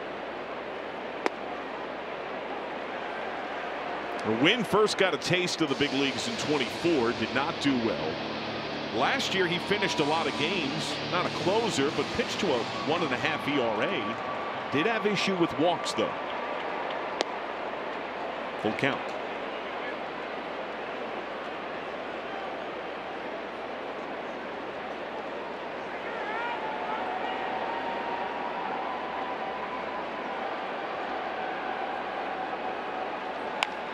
That is smacked to right, base hit. Second knock on the young year for QB1.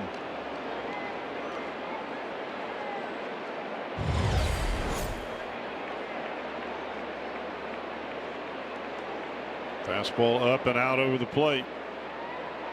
I think that was supposed to be a sinker from Wynn, and he just got to the side of it and the ball ran back to the middle.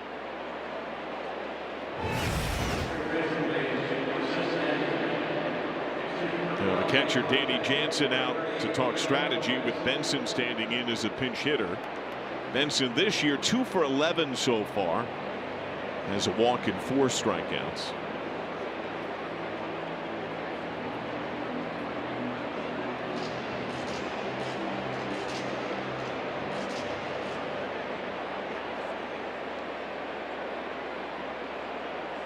Young plays way off the line, just off the grass at third. Light lead for Stevenson.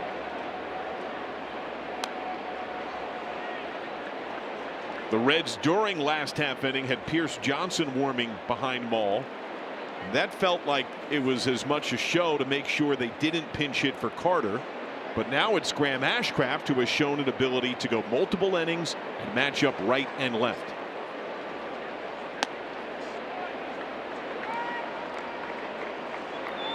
Yeah, Ashcraft's looked good so far. Yeah. Made some adjustments this offseason.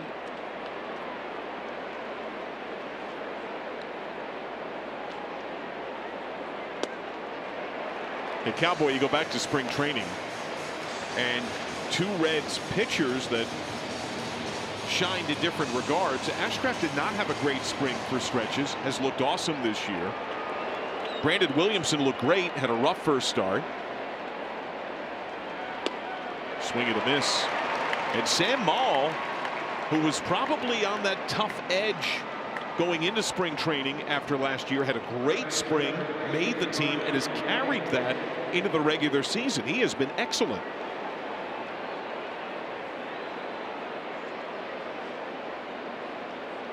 Rangers have Jalen Beeks up in their pen. Ke'Bryan Hayes beyond short. Stevenson scoots to second. Second hit on the year for Hayes. Reds have showed some aggressiveness here tonight on first pitch fastballs, actually first pitches in general. It's not a bad piece of hitting by Ke'Bryan Hayes. That was a sinker running in on his hands. He just pulled him in there, got the barrel right to it. Now 2 on for Matt McClain, who has singled to each field, leading off for the first time this year, the 6th time on his big league career. First pitch, a swing and a high fly. Shallow left. Well, this is what you're after. You're trying to get the top of your order to the plate with some traffic on the base pass created from the bottom of the order.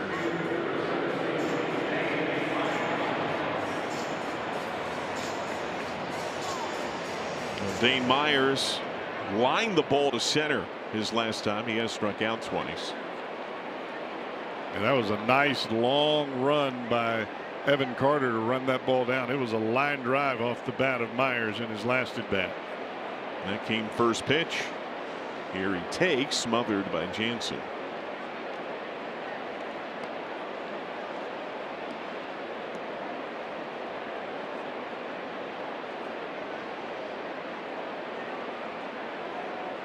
Reds trying to lengthen their lead. 2 on.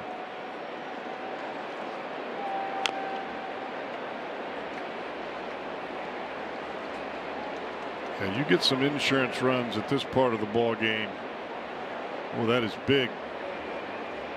It just takes a little life out of the opposing dugout and gives your relievers that are coming in a little air to breathe.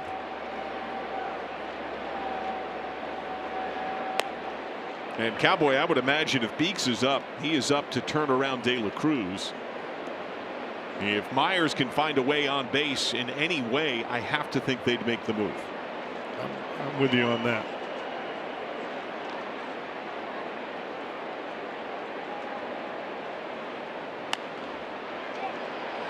Foul down the right field side.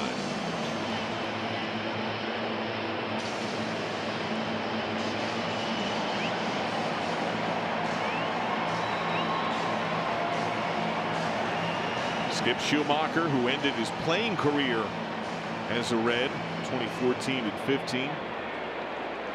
Year number 1 is the skipper for Texas.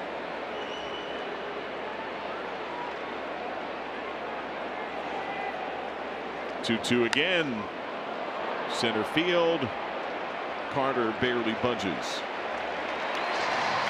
Well, the Reds strand 2. They have the lead as we stretch. Let's listen in. We'll keep it here for God Bless America.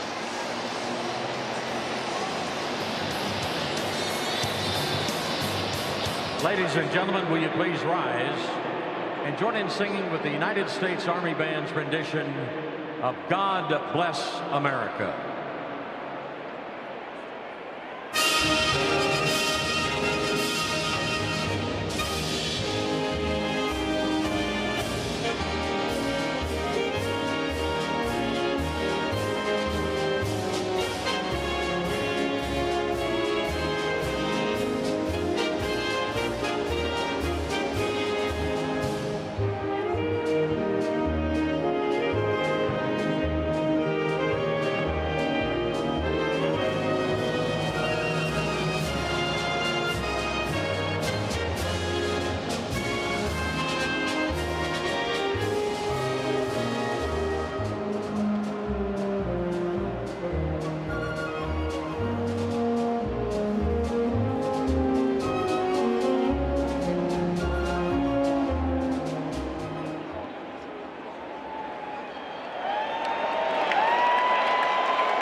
And now, baseball fans, as we celebrate baseball.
Cincinnati Reds and may not be reproduced or retransmitted in any form. And the accounts and descriptions of this game may not be disseminated without the express written consent of the Cincinnati Reds. Thanks, Bob. Will Benson stays in the game at pinch hit for Noelvi Marte. Straight switch. He now resides at right. And with 9-1-2 due up, trying to preserve this one-run lead, Ram Ashcraft, who has been pitching brilliantly to begin the year. Straightening out that cutter. That sounds kind of crazy because you like the fact that his high velocity pitch cuts. But when it can cut at 100 miles an hour and you can keep it on the plate consistently, it's looked pretty good so far.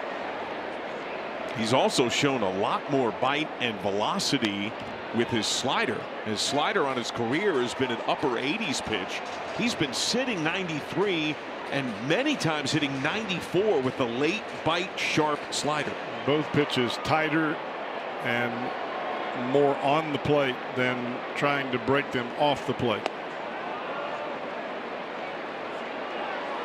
And that just comes with experience and confidence and knowing what hitters like, what they don't like, what they see from you, what they don't see from you.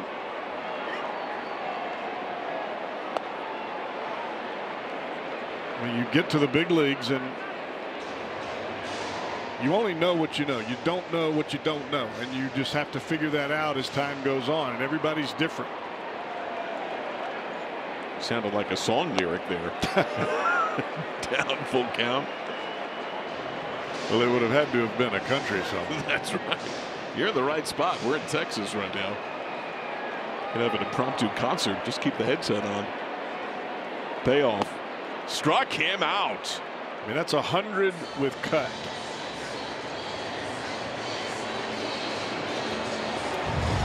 This is where you want to throw your fastball all the time anyway, that down and away pitch.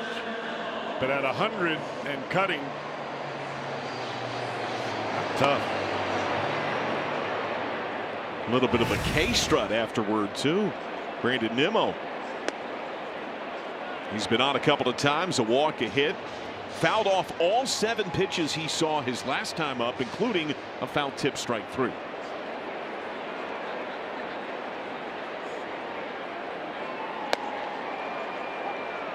There is just an overwhelming confidence and rhythm to Ashcraft right now. Well, any pitcher, when you take the mound, especially when you're aggressive as Ashcraft is, and you see hitters on the defensive, and you know they're on the defensive.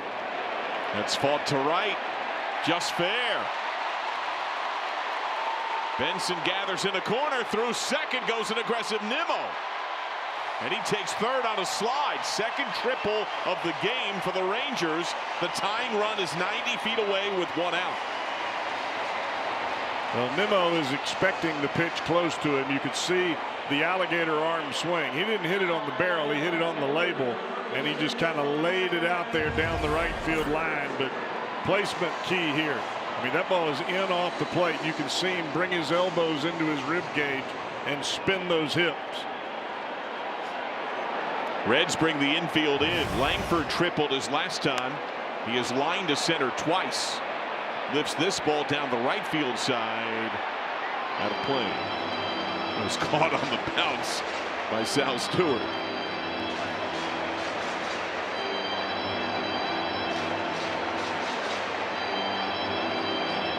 An old friend is up in the Ranger bullpen, Jacob Junis, who pitched well as a Red a few years ago.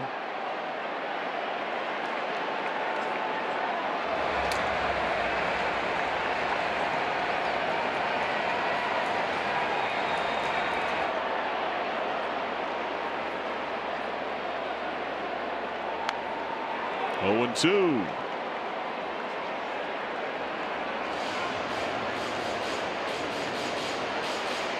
You always look at the combination of walks and strikeouts when you break down the batter.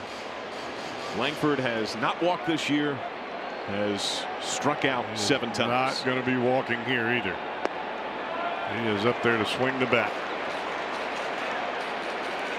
Which is why, as aggressive as Ashcraft tends to be, You do have a little breathing room to Right. throw. You know he's hacking if you've done your homework.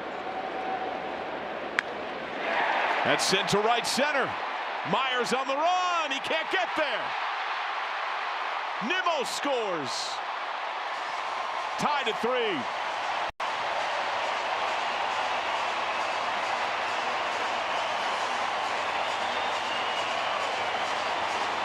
RBI double for Wyatt Langford.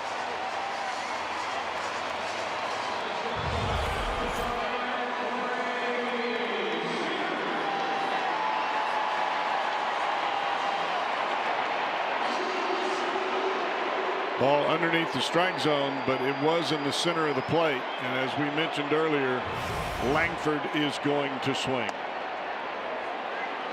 A miss to Seager, who has struck out twice. He is grounded out to the pitcher. Get a challenge here. ABS powered by T-Mobile. That is a strike.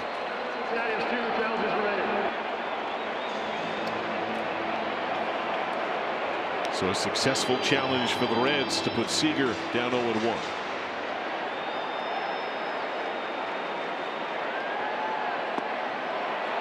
Two.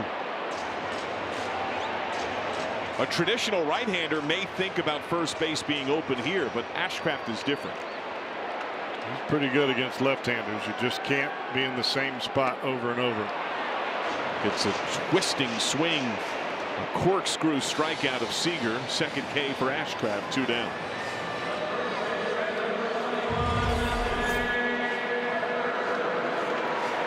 Slider, and you can see Seager trying to protect on the inside corner from that 100-mile-an-hour cutter.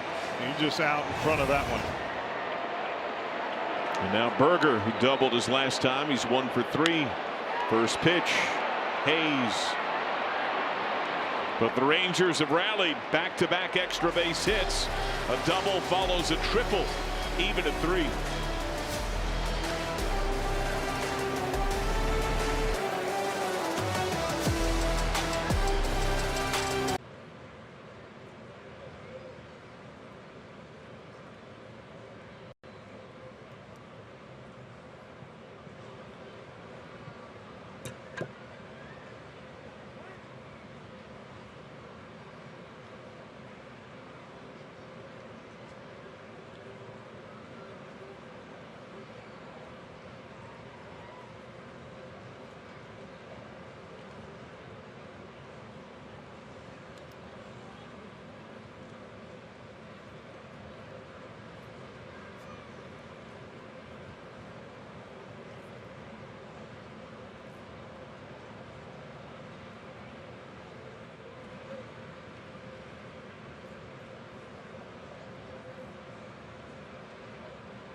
Reds have been powered by the long ball today. Spencer Steer, 2-run shot, gave them a brief 2-0 lead. While Texas tied it, De La Cruz gave the Reds another edge. That was leading off the 6th. And here it's De La Cruz leading off with the game now even again at 3 against the former Red, Jacob Junis.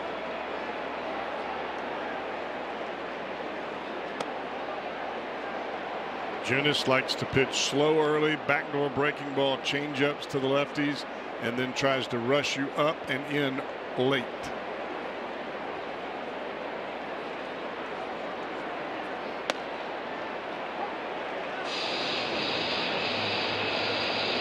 Fastball, you saw that one 90 miles an hour. By pitching backwards, you can make that fastball appear to be harder than what it naturally is.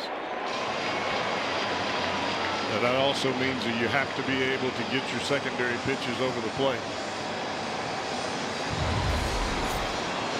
This is a changeup. It is right over the inside corner, and Ellie probably will see that again somehow.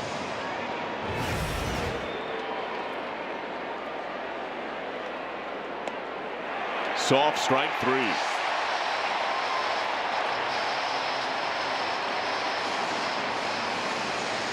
You get the changeup on the inside corner.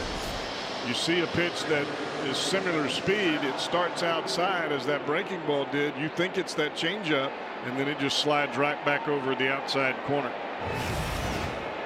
Could Sal Stewart be an equalizer? He's 0 for 3 so far. Does have a line drive out to left. Pretty high leverage spot with the game now tied against 3, 4, and 5.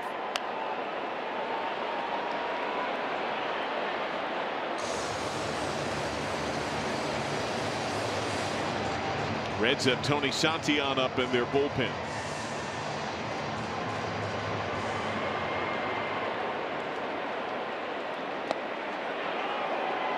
The thing for Junis, and I noticed this when he was pitching for the Reds, he's not going to get beat with his fastball in the strike zone. That pitch is going to be on the edge or elevated just for show and chase.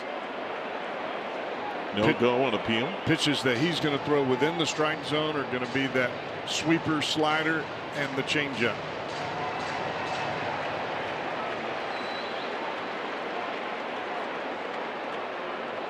Time for Stewart. Junis was added to the Reds later in 24, pitched to a 2.85. Had similar success with Cleveland last year. And it's popped up. Young. Foul zone. Brief word now from Miami Valley Gaming. Get ready to get lucky at MVG. With over 2,200 of the best gaming machines, we got you covered.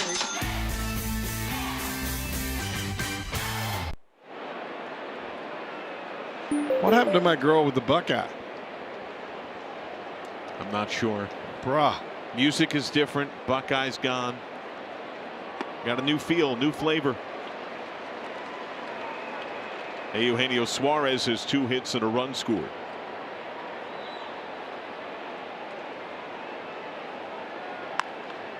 Line to caught. Josh Young. What a play. A smoked line drive out.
Phillips, Aaron Harang, Reggie Sanders, Lou Piniella selected as the Reds Hall of Fame class of 2026.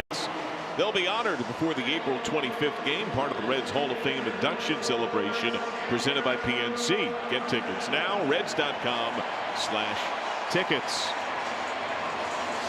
Homecoming for the Reds, Tony Santillan. He went to Seguin High School, just 11 miles from this ballpark. Faces the veteran Andrew McCutchen, who pinch hit and grounded out in the 6th. The Reds play no doubles with Key Brian Hayes deep and tight to the chalk in 3rd. What have you seen in Tony so far? I think his consistency is getting better. Top softly to short.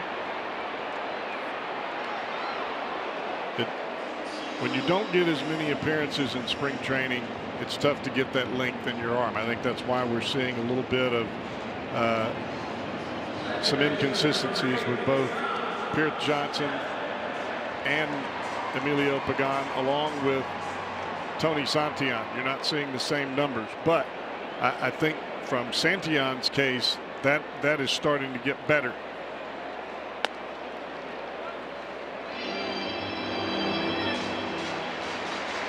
Josh Smith, 2 ground outs. He is lined to left.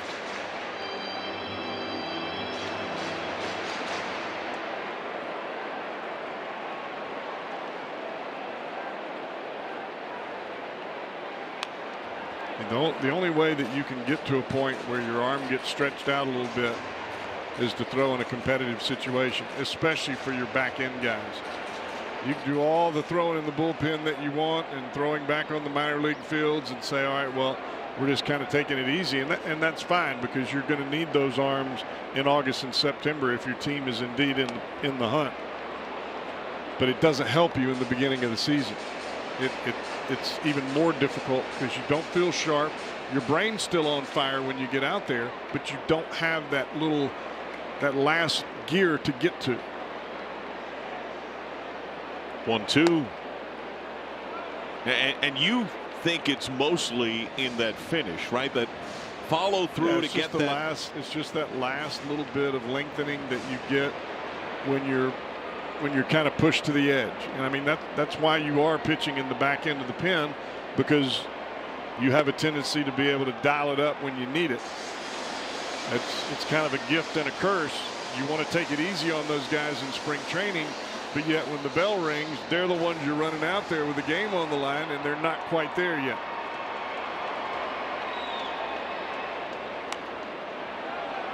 Fouled away.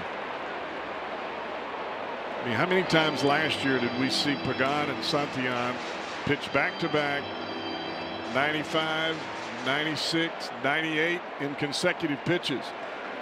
That's not available right now. They're just not quite there yet. They're getting there, but they're not there yet. Right field, Benson.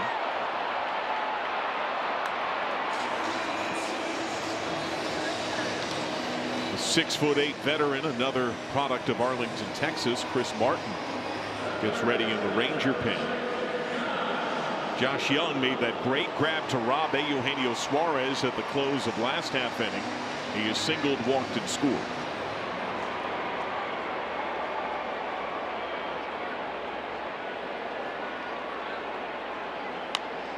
First pitch, right field. Benson has it read.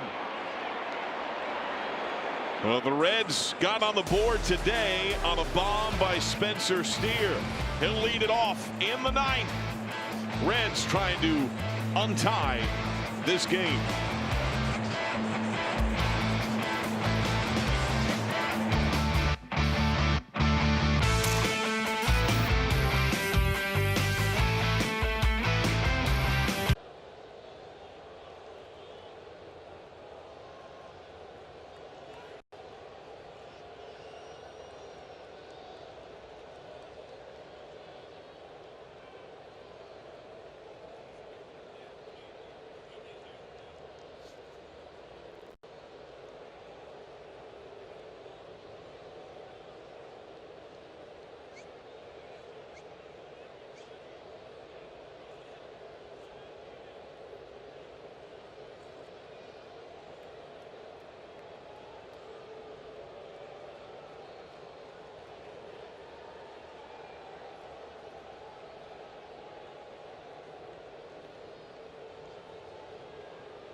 It's a moment this season with Reds.tv. Stream the entire season within Reds territory for $99.99.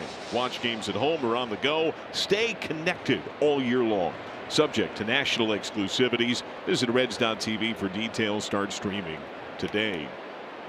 Tied at 3, the veteran Chris Martin is in. Spencer Steer has homered today. Reds have to figure out how to win these kind of ball games, especially early in the season, because that confidence of playing in tight ball games will help you as you get towards the All-Star break and when the schedule gets even more difficult towards the end of the year. But if you don't win these games early, it starts to become a mental roadblock. We saw evidence of that early last year. The Reds had a really difficult time in one-run games. Heck, 2 of them you mentioned earlier came against this club. 1-0 back-to-back.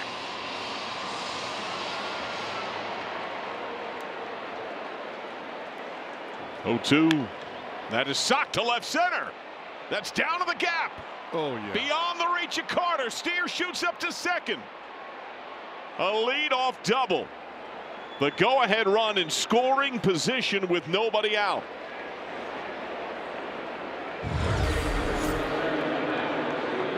Well, Spencer Steer, he must have got some of that Texas barbecue because his bat's smoking today. I mean, he's hit 2 balls right on the screws. That ball was hit so hard Carter couldn't cut it off. Tyler Stevenson corners pinch a bit. Young's on the grass at third. Stevenson singled his last time. He's 1 for 3. First pitch, swing and miss. Quickly, the Rangers have lefty Robert Garcia up.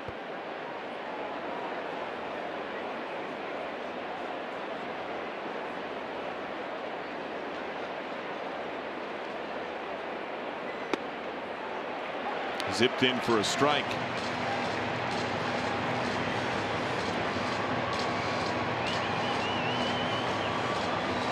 I would imagine Garcia is up to try to prevent either Nathaniel Lowe or TJ Friedl from pinch hitting. Because Martin has to face Stevenson and Benson on deck.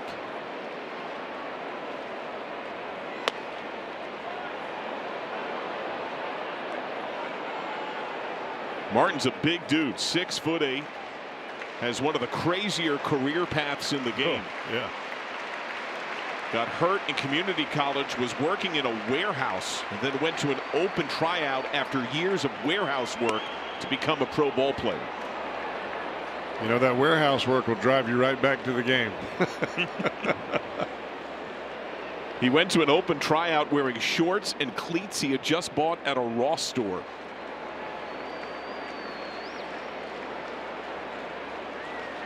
Two. But I would imagine somewhere there was a burning desire to get back on the baseball field. His look was so different, so distinct, that one of the evaluators at the tryout half jokingly asked, "Did you just get out of prison?" Yeah. Showing up here in shorts and low-end cleats.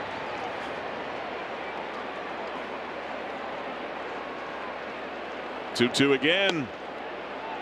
But I imagine anytime you get somebody with his height walking into a tryout, everybody notices immediately, especially when you say, "I'm a pitcher." They say, "Well, let's give this guy a look." And you dial up 94, 95.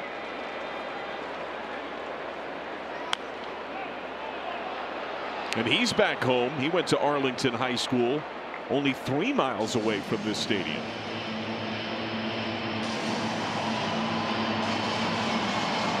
It was 0-2 to start on Stevenson. He went full count, got a leadoff hit his last time to begin the 7th. Steer the go-ahead run, a good lead off second. Stevenson to right center. That's got some drive and carry. That is gone. Wow. A go-ahead 2-run homer for Tyler Stevenson.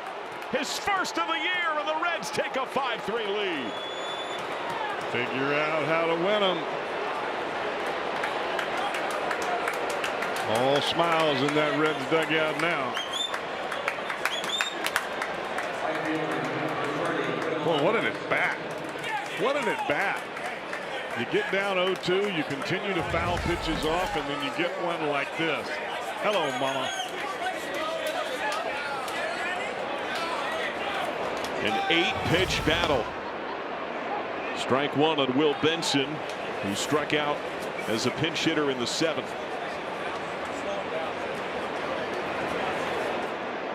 Now, the catching position had not been producing much offensively for the Reds early as Benson gets thrust to the ground. That's a big blast.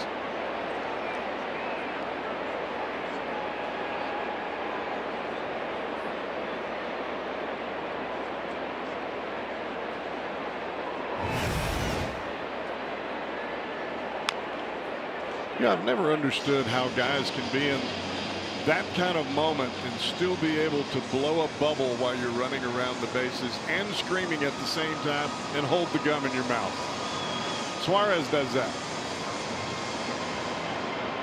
That's high skill right there. I hear Rowdy Piper, and they live every time.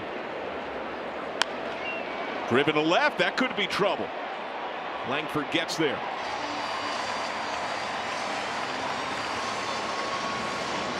Double homer. Tailing fly ball out. Key Brian Hayes due up.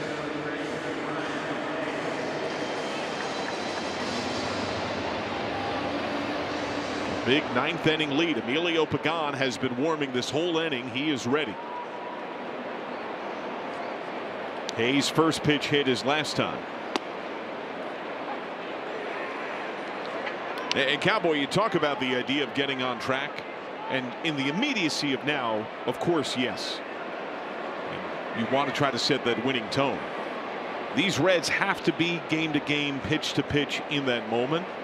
The other reality, you look at the last 5.5, 6 weeks of this season, the schedule they have, you better have pad going into late July, early August. And it's not just the pad, John. It's the confidence of knowing that you can come back in a ball game and win, that you can play in a 1-run ball game and win in extra innings, or that you can pull some rabbit out of the hat on the road and score some runs in the 9th inning. You have to be able to feel like you can do it, and not hoping you can or pressing to do it, but knowing you can get it done. The full Rob Schneider. That's tomahawk to short.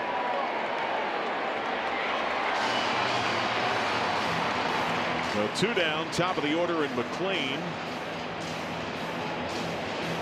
who filling in as the leadoff hitter today, has been aboard twice, a base hit to both fields.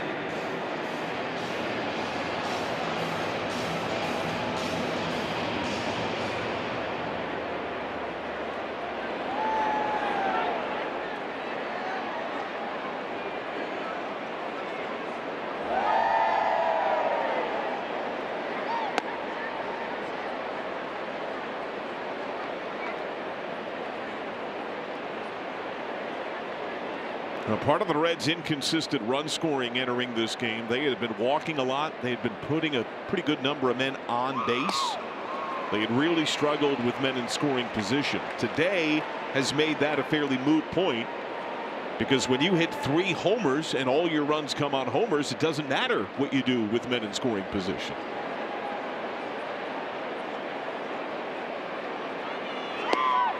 But I think that too comes with being able to win these tight ball games, because when you're hitting with runners in scoring position, that's when you're getting the pitcher's best. So as a hitter, you're trying to figure out a way to relax so you're not pressing and chasing. Into the bat to right, Nimmo.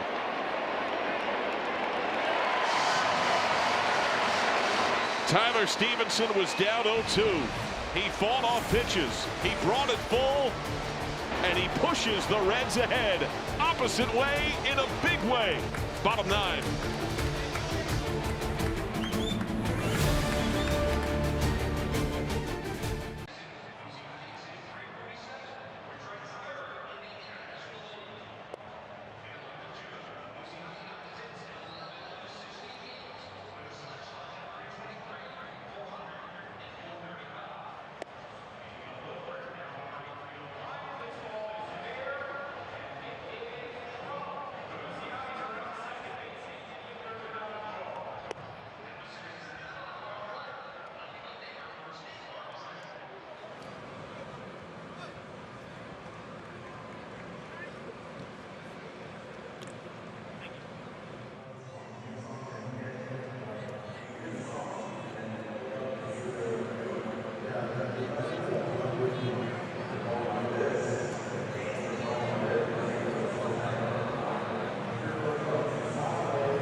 homer for Tyler Stevenson, his first of the year, snaps a 3-all tie. He's now catching the Reds closer.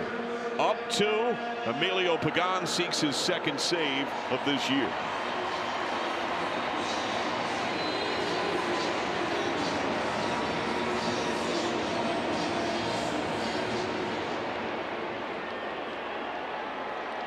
Evan Carter has doubled scored. He has since struck out twice. No matter how your arm is feeling, no matter how many days you've pitched in a row as a closer, that first batter you face in the 9th inning, especially with a 2-run lead, is ultra important. Because you get him out, it just seems like things flow a whole lot easier.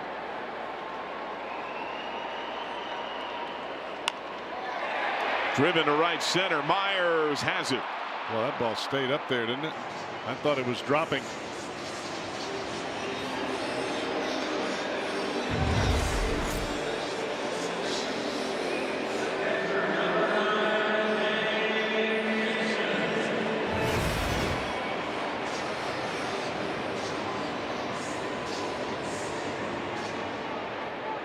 The 9-hole hitter Danny Jansen, 2-run double.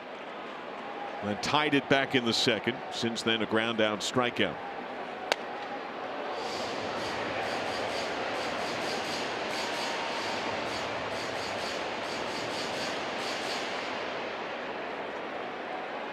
Been a few nice plays made by Ke'Bryan Hayes today on hard ground balls to third. Froze him with that cutter.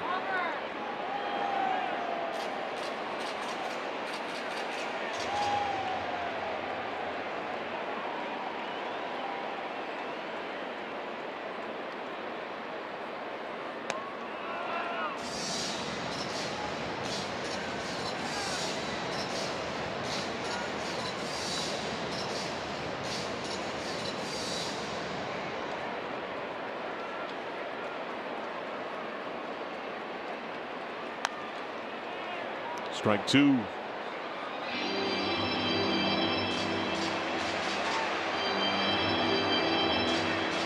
if you're Emilio Pagan here, you're just telling yourself, you got to beat me with a bat. I'm not giving you a free pass.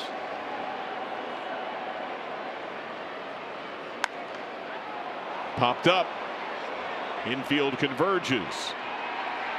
Stewart from first gives ground to Hayes. 2 down.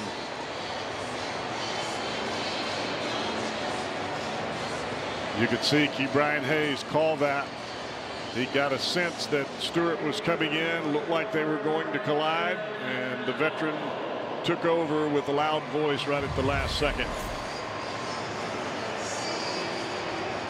These are the plays somebody's got to take charge. You can see both first and third base charging, and at the last second, the loudest voice. Nice move by the veteran Ke'Bryan Hayes. Leadoff man Brandon Nimmo has been on 3 times. He tripled and scored the equalizing run in the 7th. If Nimmo reaches, Wyatt Langford has had 4 really good ABs today. He would come to the plate as the tying run. Well, you definitely want to make Nimmo swing the bat no matter what. And it's 3-0.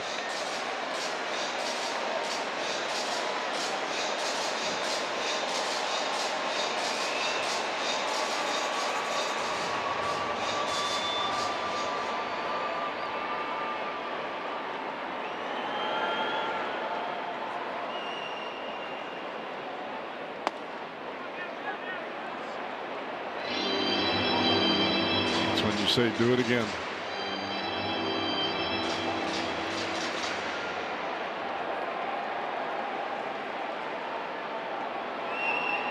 Pagan. Full count.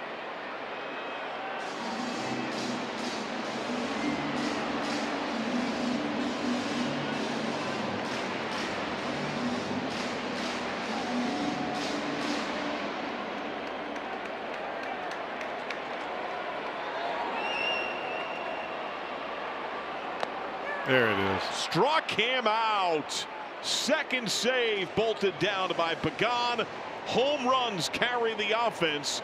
And the Reds win their first road game of the year. They take down Texas 5-3. Winning on the road, winning the first game of a series, but also winning a tight one that you had to put some runs on the board late. Reds pitching retires the last 8 in a row. Had 2 different runs in the game of setting down 8 or more. Elly De La Cruz part of the power. And this final punch out by the closer, Emilio Pagan. Make the hitter beat you. It doesn't matter if he hits this ball to Cincinnati, you still have the lead. Tyler Stevenson, who's homer critical to giving the Reds this late edge that holds up, receives that final strike. Now the Reds back to a winning record. They are 4-3. Texas falls to an identical 4-3.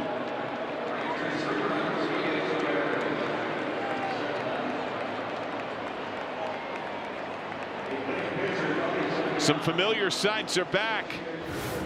The De La Cruz dab with Tino celebrating a Reds victory. Post game still to come.